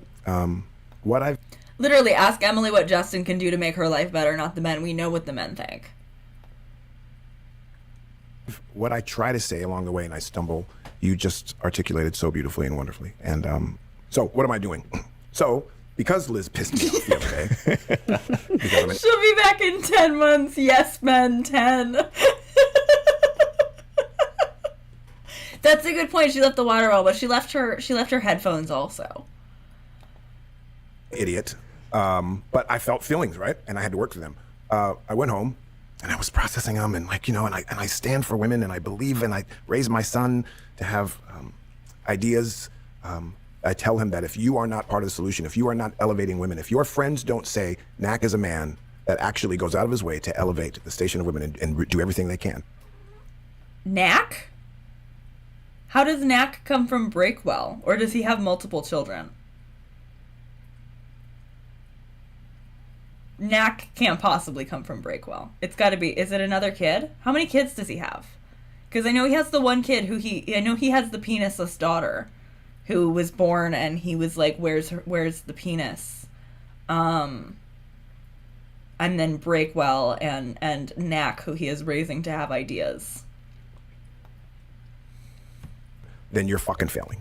Like, that's the one thing that'll hurt my heart if you're not that man. And yet, Liz shares something and I get defensive.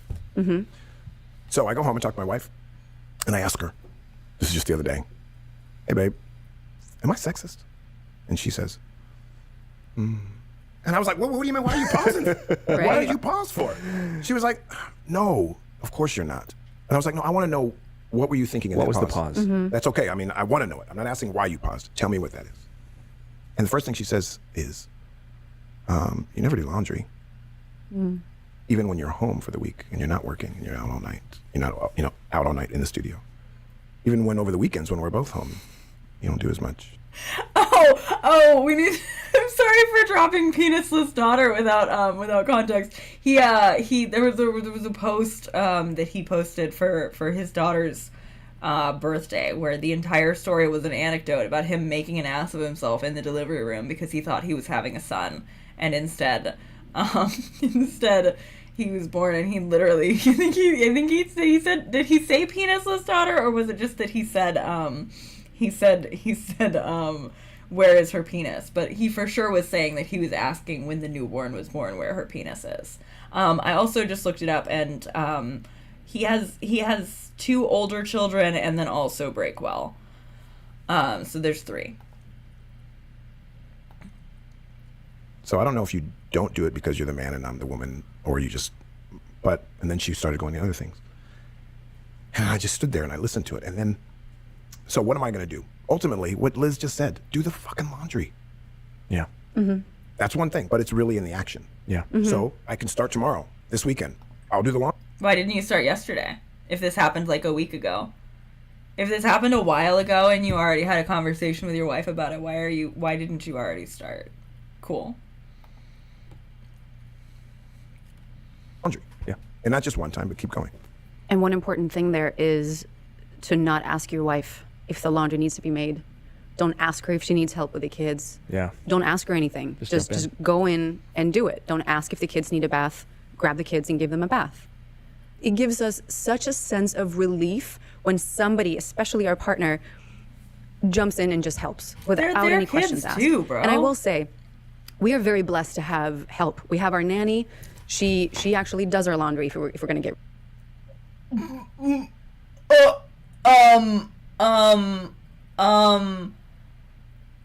She has a nanny. She has nanny and somebody doing her laundry, but she's complaining about having to do too much work. Huh? I mean, like, I was feeling bad for her because I was feeling like she was doing everything. What?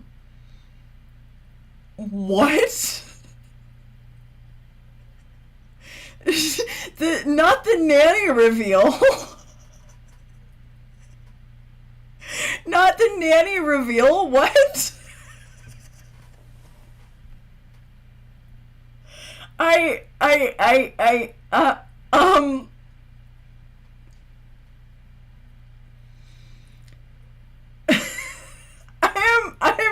I'm legitimately speechless. She was crying. She was crying earlier. Holy fuck. I thought maybe they didn't have a nanny and that's why her life was so hard, because I was like, they have the money for a nanny. They must just have weird gender dynamics. So maybe most of her unhappiness with being a mother is that she finds it boring as fuck. I think she very clearly is bored out of her mind, which is why she's like doing her almas for mamas thing. But like she has a nanny. There's another woman in that house who is probably working harder than she is and doing more labor than she is.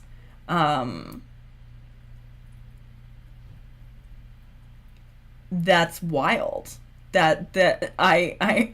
It sounds like she's also saying she doesn't have to do her own laundry, but let's let her continue. But I can't. I'm legitimately stunned. Wow.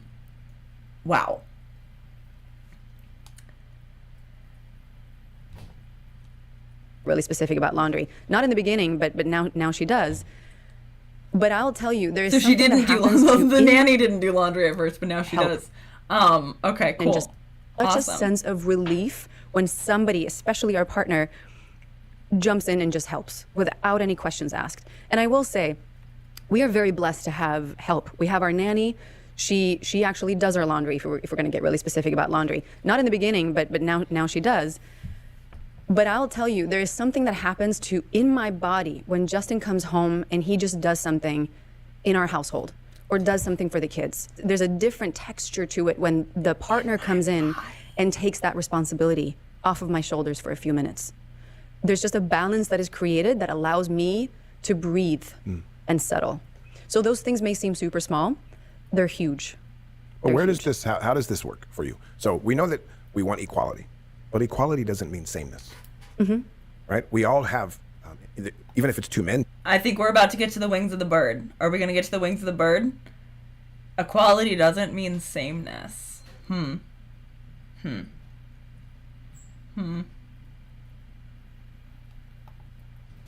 Together, or two women, or a wife. Yep. Yeah, my lady. I think this confirms she wasn't really crying about moms earlier, but about her own miserable marriage. Yeah.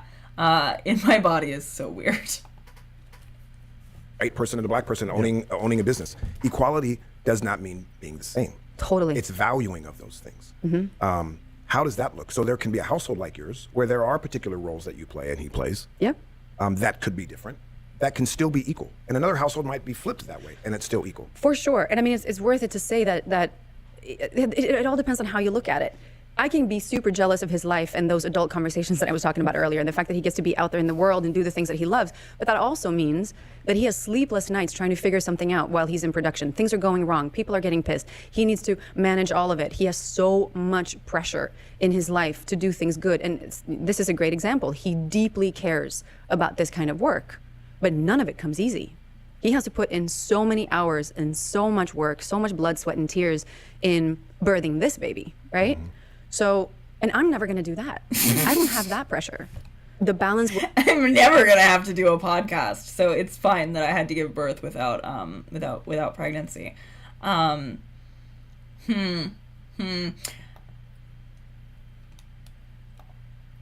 Did we already?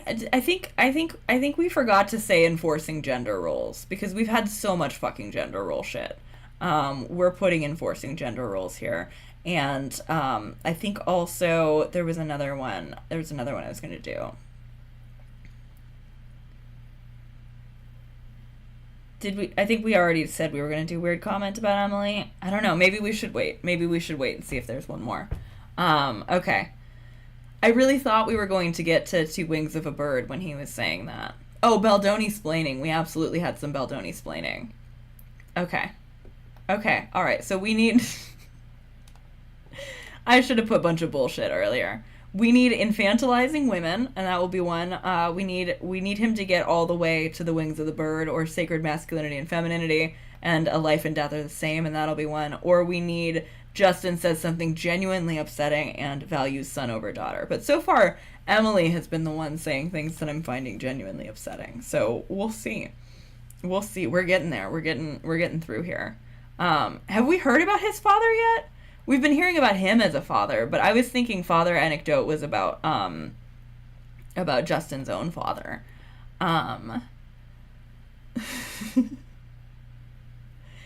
Yeah, if they have a nanny, why can't she have a career? I don't understand.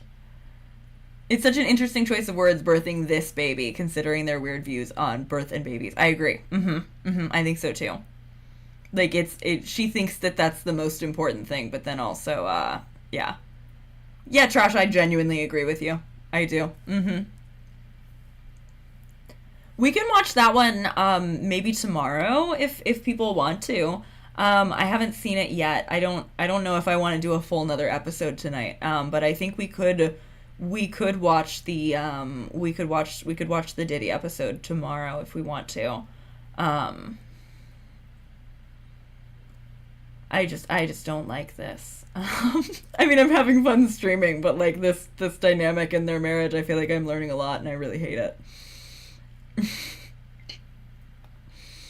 Will look different in every marriage, in every household, in every situation, and you won't know what you need. Your partner will not fully know what you need until you sit down and talk about it.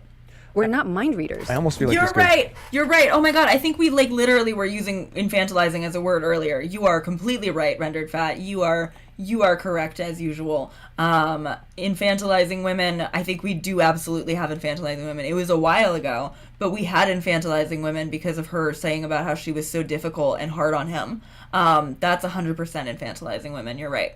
It was self-infantilization, but I'm happy stamping that one. That is correct. Yeah.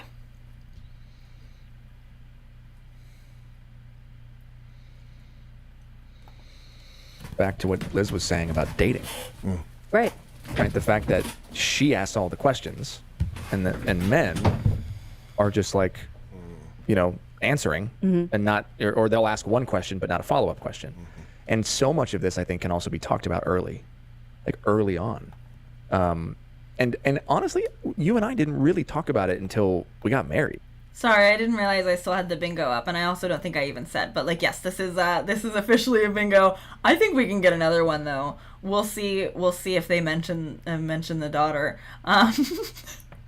But I think we do have one. I bet we'll get more the more episodes we watch of Man Enough, and especially we might even get more stamps by the end of this one. But we did get our first bingo of the night. 53 minutes in. It would have been earlier if I would have thought to stamp the infantilization earlier, but it's okay. I mean, we talked about some crazy deep stuff, and I actually asked you a lot of questions, and too many questions to the point where she was like, "Stop asking me questions." She's like, but we didn't talk about this stuff, and I think to Liz's main point, to her question before she left, I think talking about it is one of the things we can do. And yes, it's also doing the laundry, but I also think it's going home. And I would say, I'm going to go ahead and just risk being ridiculed here and say most men have probably never asked their partner how they feel about the equality of housework and domestic work? Who's doing what? How do you feel about the laundry? How do you feel about the dishes? How do you feel about bath time? How do you feel about this? Can I be so real? I care so much less about this knowing that they have an outside laborer doing this for them. I don't really care how you're dividing this in your marriage when somebody's in your house 5 days a week doing it for you. If you can't figure out how to speak about this between yourselves like adults who live together, wild. I don't like this.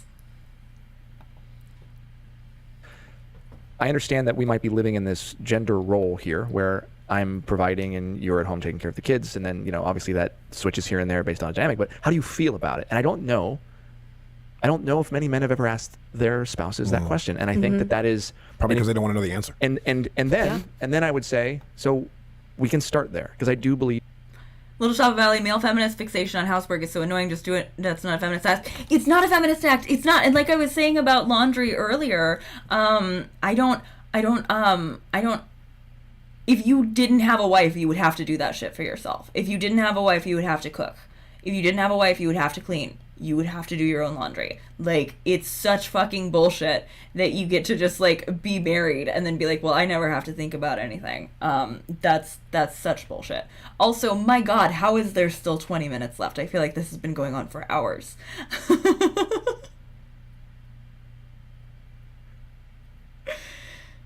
Yes, yeah, I agree. It feels like performative outrage then, like she knows that's what women complain about, even though it barely applies to her because she has a nanny. It feels like it really feels like she wants to be, like, part of the injustice against women, but it's like, you have a nanny.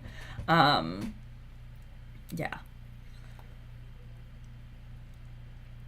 That this also can be an introductory level podcast to how to start doing the work. But if there's a resistance that comes up, and we're on 1.2 speed already. I feel like if I go faster, we might miss some. said it a few times, this resistance is masculinity, this invisible force that's governing our everyday actions, these rules that were written by somebody that were not us, that we're for some reason abiding by, these chains, this armor we're putting on. What is the thing that I feel like Emily should do that I'm not doing? Right? Like, and I have to ask myself that hard question and be willing to face the ugly answer. Also, I don't need you to tell me you did a good job, baby, or thank you for doing that. I know why you do it, but I'm at the point now where I'm not on step 1, I'm at step 3 maybe of step 20, that I need to know that I need to do it because that's my role as a human being and not because I'm getting an accolade. Because I brought this up the other day. There is a part of many men that feels like we deserve a trophy when we do something as mundane as the dishes or the laundry, or like we want to know. And I've heard there's a lot of TED Talks. Michael Kimmel does a TED Talk. The data shows that households where men and women in heterosexual marriages, when men and women share those responsibilities, sex increases. Right? So that's just facts. That's just data. The sex life of a married couple increases when men and women share the equal load of housework and childcare. I don't want that to be the governing factor of why I do things either. I don't think there's any problem with that. But at the same time, no, I'm serious. I'm actually serious. I'm just saying I don't want that to be. I don't want to have in the back of my head, me as Justin, I want to beat this stupid thing, this masculine thing that makes it unmasculine for me to do these things. I want to beat it and not be thinking about like maybe I'm gonna get laid tonight. But that's my point. It's like I just want to get to the point where I don't have to think about it. And you know what? If it happens, then great.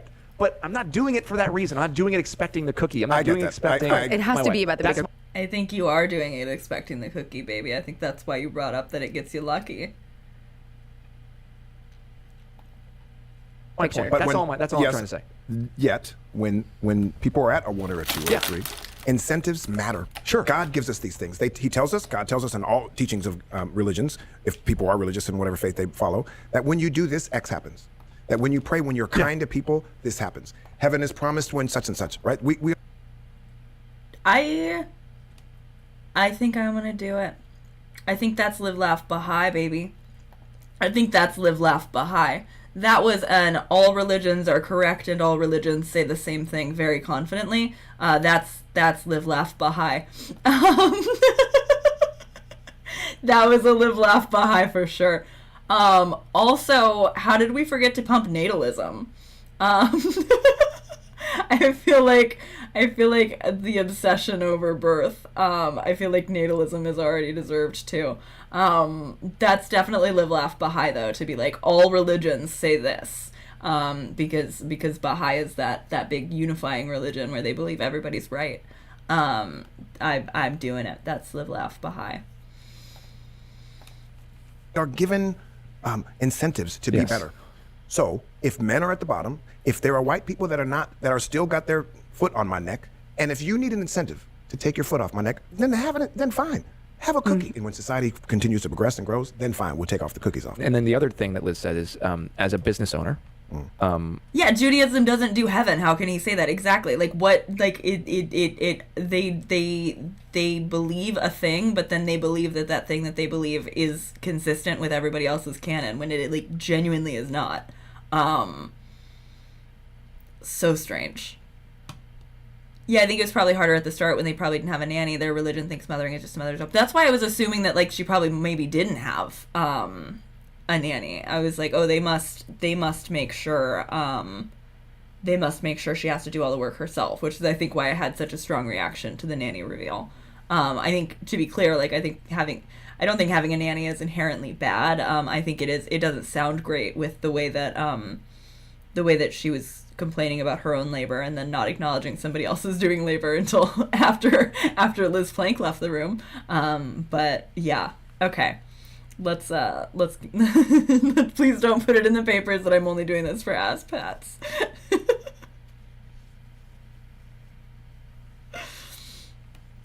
True, I don't doubt that she's the only one who changes diapers of the two of them. Even outside help doesn't change that he will hand you a diapered baby to go change when he's got two hands and a heartbeat. Yeah, I do still feel bad for her. I just feel different about her crying.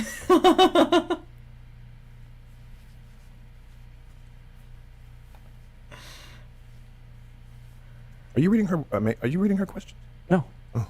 No, I'm just looking down at my hand. Oh, okay, because these are great questions. No, these were Liz's. No, this is what she Oh, she asked said us. earlier. I'm Gotcha. repeating what she said. I was listening. Yes, sir. I actually was doing this, but she didn't hear me do it. She only heard Emily do it. I just wanted to point My that out. mm-hms are better than yours. You're, I have more practice. And to any business owners out there who are listening, Yeah. I think that data that she suggested is really important.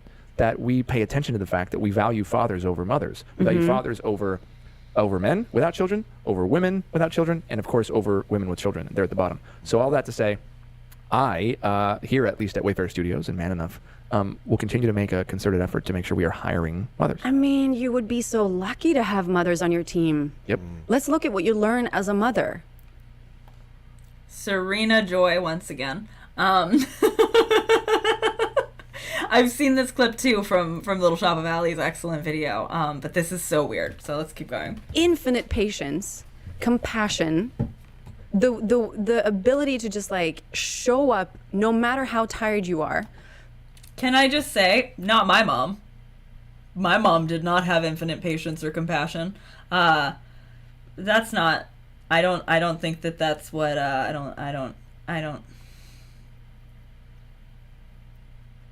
I don't think that all mothers learn that. Actually, I think a lot of mothers don't learn that.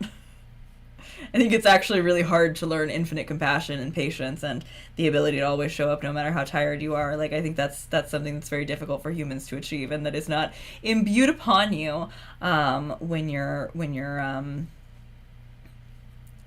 giving birth. Yeah, you learn patience actually working customer service. Yeah. Considering how they treated the high-profile mothers they hired, I'm just gonna yikes. That's such a good point. Oh my god, holy shit. Wow. I had been wondering, did they hire any women? Because I was thinking about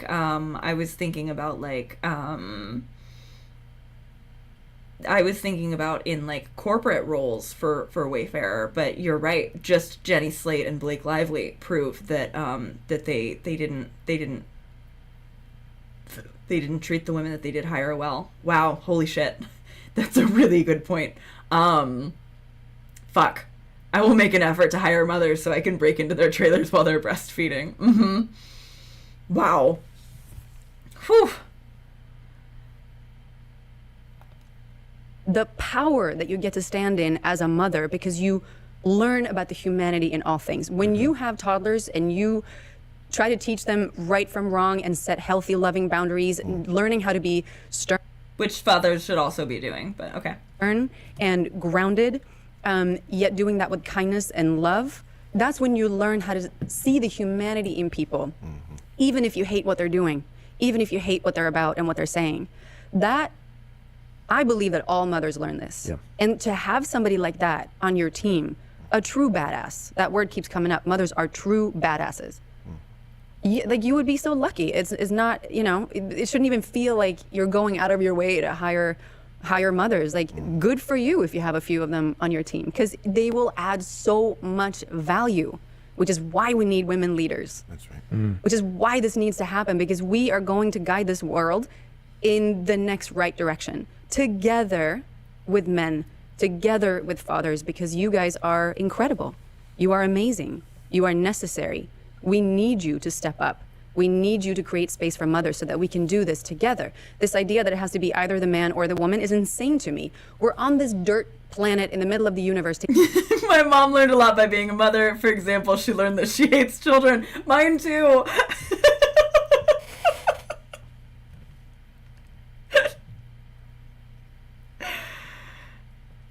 Yeah, you learn to see humanity only when you're raising kids, huh? That's so weird. You can learn all of these things lots of ways, and not through having a parent. Not through being a parent. You can be a parent and not learn any of these kinds of things. Wild.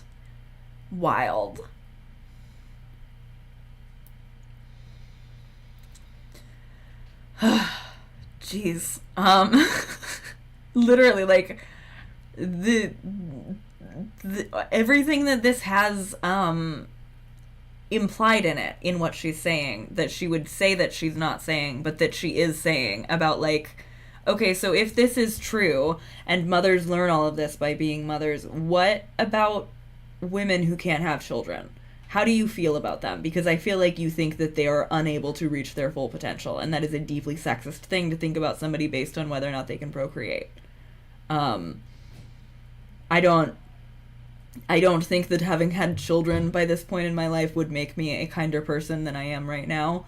I think that I learned those things in different ways, and I think it's just such bullshit to act like having a baby makes you an amazing person, because it means inherently that you think that people who can't have babies cannot be amazing. It's just bullshit. It just sucks. I just hate it. Together. It's that whole idea of calling in rather than calling out. And again, I'm not taking away any space for anger and feelings and emotions, because they need to be felt. But then we just have to start calling each other in. I just want to say, God, first of all, thank you. Oh, the fake fucking CW crying. I hate it. I hate it. Oh my god. The way he just, like, looks off into the middle distance before he does his crying. Oh, I hate this guy. Not real tears. If you could have given up on me a lot of times. I've made a lot of mistakes. And your grace and your compassion and your love and your belief that I can be better, even when I fuck up, is why we're even here. It's why I wrote a book. Book mention, not the book. I think we need not just the book mention, but we also need Baldoni fake crying. We need a Baldoni fake crying square on a future bingo card. If we end up making more, we need CW tear jerking, because he does this so much. Cast exists. I'd like to believe that, like, I'd be strong enough to handle you coming at me and, like, being angry and it'd be justified, but I don't know if I would be. And if you had not been you, the beautiful, strong, badass superhero that I think you are, filled with grace and compassion, I don't think I would have loved myself enough to be willing to sit here right now. I just want to thank you, because you are everything I ever dreamed of and more. And I still feel like I don't deserve you, especially when I hear you talk like that. But I am so grateful. I love you. And I love you so much. Thank you. And I hope that if you're listening to this, if you are a man or woman or however you identify, I hope that you know that wherever you are on your journey, whether you are on level 1 or level 10, the fact that you're on the journey is a beautiful thing. The fact that you've... I really want to know what level 10 means.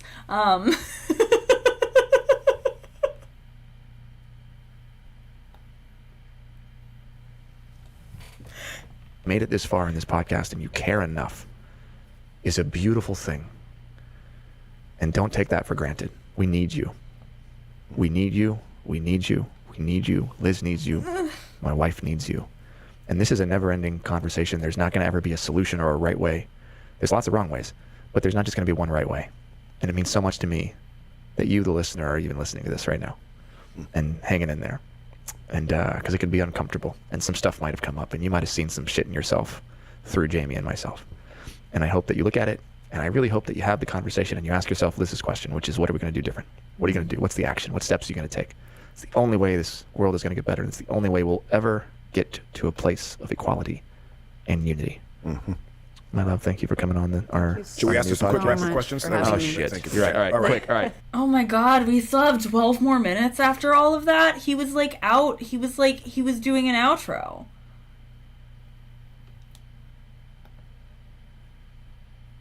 Sentimental's time is over. Welcome to this week's Man Enough podcast rapid fire questions. 70, 80, 90 years in the future, I'm dead. You're dead. You're a ghost at your own funeral. Oh, I am dead. Okay. Yes. Yeah. Oh, at my funeral. Mm-hmm. Yeah. And we know men die before women, so I'll be there waiting for you. So you and I are a ghost at your own funeral. I hope we were gonna get. We thought we were gonna get womb world, birth and death are the same. I don't know.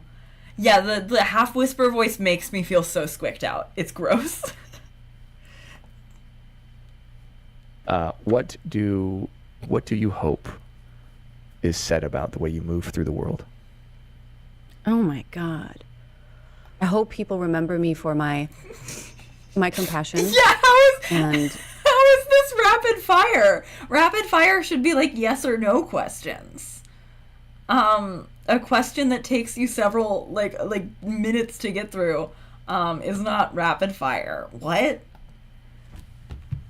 My ability to show grace towards myself and towards other people, because I really hope I learn more about that before I die. And I hope they celebrate my constant hunger to get to know myself better, and the self-work that I do and the deep work and heart work that I do.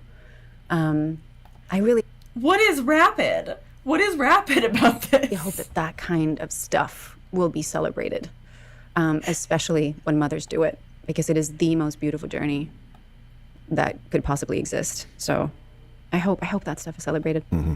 I got one that just... We're going to watch it on 2 times speed so that it's actually rapid fire, because this is 10 more fucking minutes of this. It's not on our listed ones, but I just thought, as we close it out, can you list... A Little Mermaid understanding of rapid fire questions. 5 things about Justin in terms of his role as a man, and maybe the traditional sense that you love about him. Oh. And it's not about Justin per se, but maybe just how he walks as...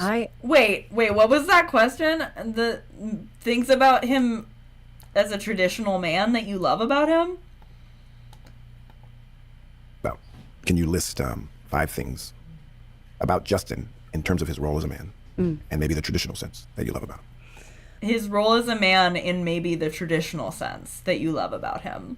I thought they were undefining and redefining masculinity. Why does she need to list 5 things that are traditionally masculine about Justin? Oh. And this is not about Justin per se, but maybe just how he walks as... I get it. I love how he uses, and this is, traditionally masculine, his sense of purpose and direction and this wanting to achieve something. He uses that to go deeper into himself and deep. She does not love this man. I'm sorry that's so harsh to say, but Jesus. Into the uncomfortable work. He will never stop. And he's like me that way. And I love that about you so much. You are deep, and you will just continue to go deeper and deeper. You also have an incredible integrity. He's shallow. And you are a very safe place. I've been around many, many men in my life that were not safe to me. Not even my own father was safe. God bless him. But you have been the first true safe space to me, and that is worth. We're gonna just keep crying here today. That is major, babe. That is major. Just for you to be my safe space. It's huge. Sweet. What does it mean? That was not Yeah, 5, I don't love you. think. What does it mean? I'm gonna ask you the question as one. What does it mean to be man enough? Also, why did they not ask him what he loves about her? 5 things. I also don't believe that he's a safe place. This is nasty.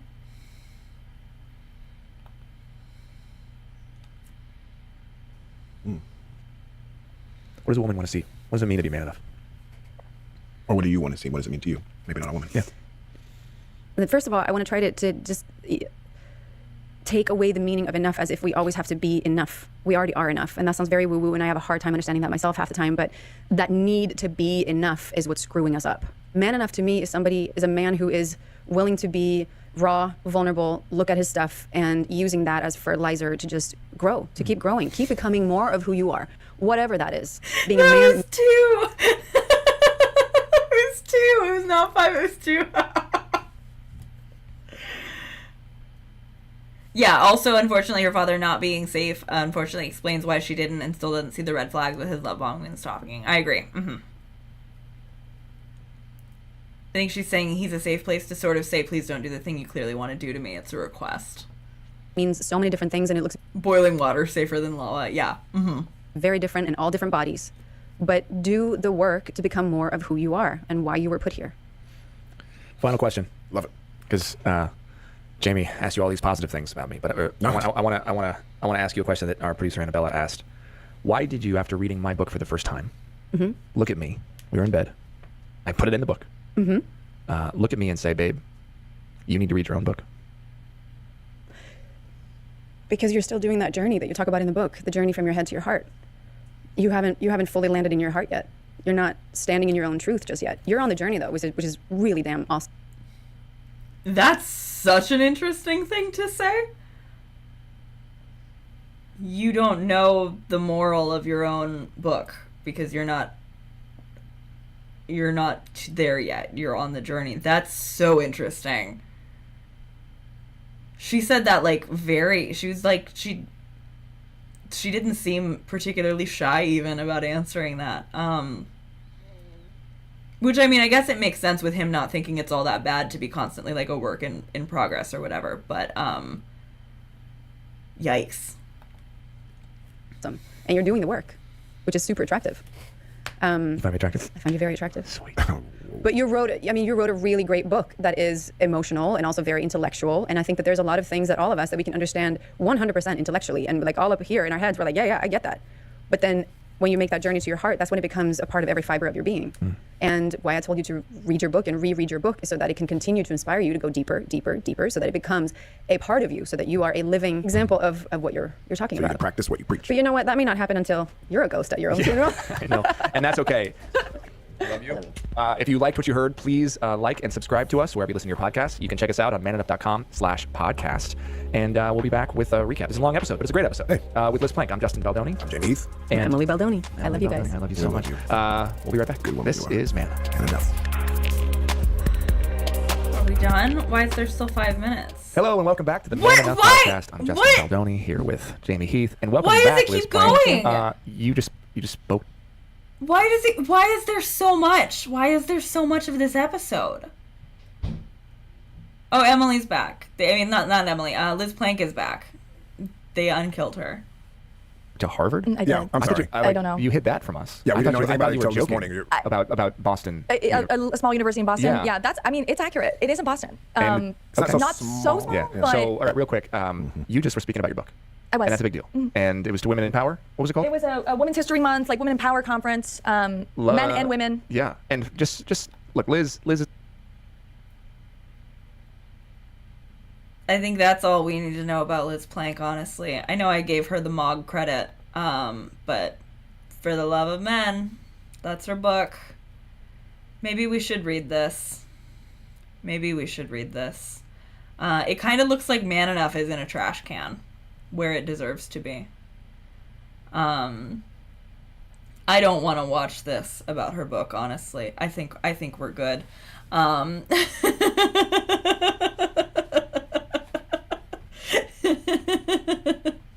I think we're good. There's 5 minutes left. I doubt there's anything actually interesting in the next 5 minutes in terms of the natalism and the womb world and all of that. Yeah. All right. Well, that is The Invisible Work of Women, Emily Baldoni.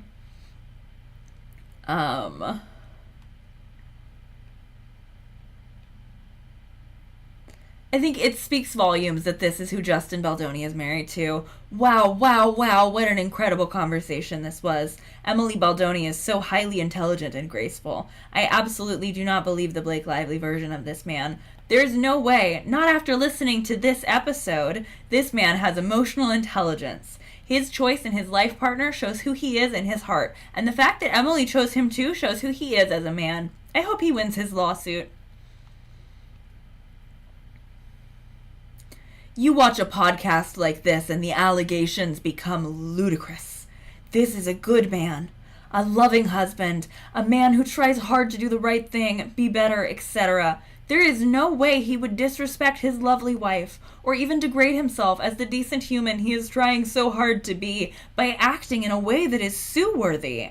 How Liz Plank could sit next to him and hear his earnest, genuine effort to understand women and how to be the type of man that honors and respects them, those so many podcasts, and then just ditch out on him is beyond me. Not sure if this podcast is still going or not. He could easily find another partner to work with, and I hope he has/does Team Baldoni, both Mr. and Mrs.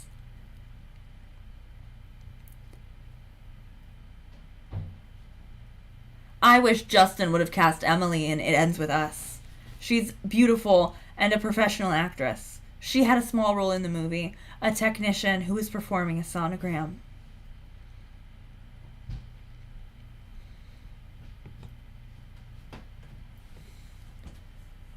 Dude admitted he made this child one time and everyone's like, he could never sexually harass an employee. I agree, Katie. Mm-hmm. The Emily version of this man isn't so different from how Blake describes him, though. Crosses boundaries, doesn't listen to women. That's a really good point. That's a really, really good point. This is literally every woman's dream is wild. This is literally every woman's dream, man. I've never had a man take responsibility and apologize, let alone consciously correct Emily either. He just says he doesn't know why he did it. He doesn't correct himself. That's a rare man in my world. Blake and Ryan did not read the room at all with this man. What a beautiful soul. I'm nothing but impressed with both Justin and Emily. Take them to the cleaners! Team Justin!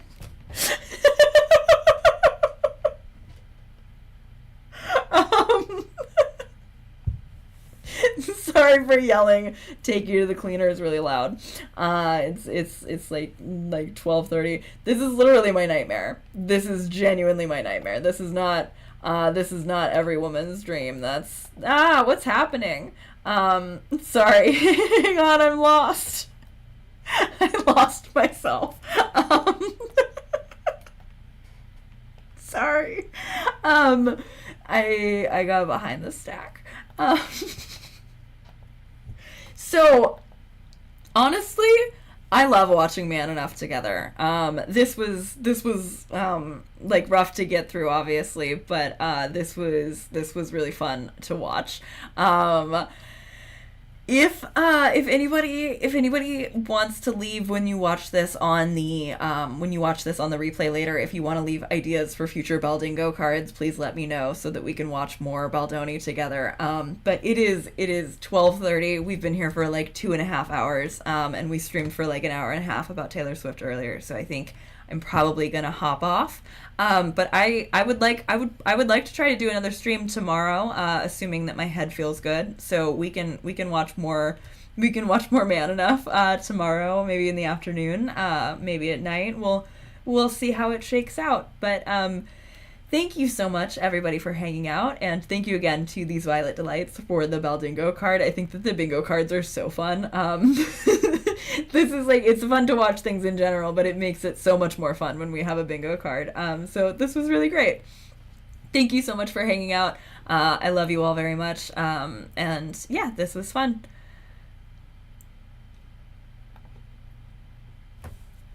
Bye. Love you.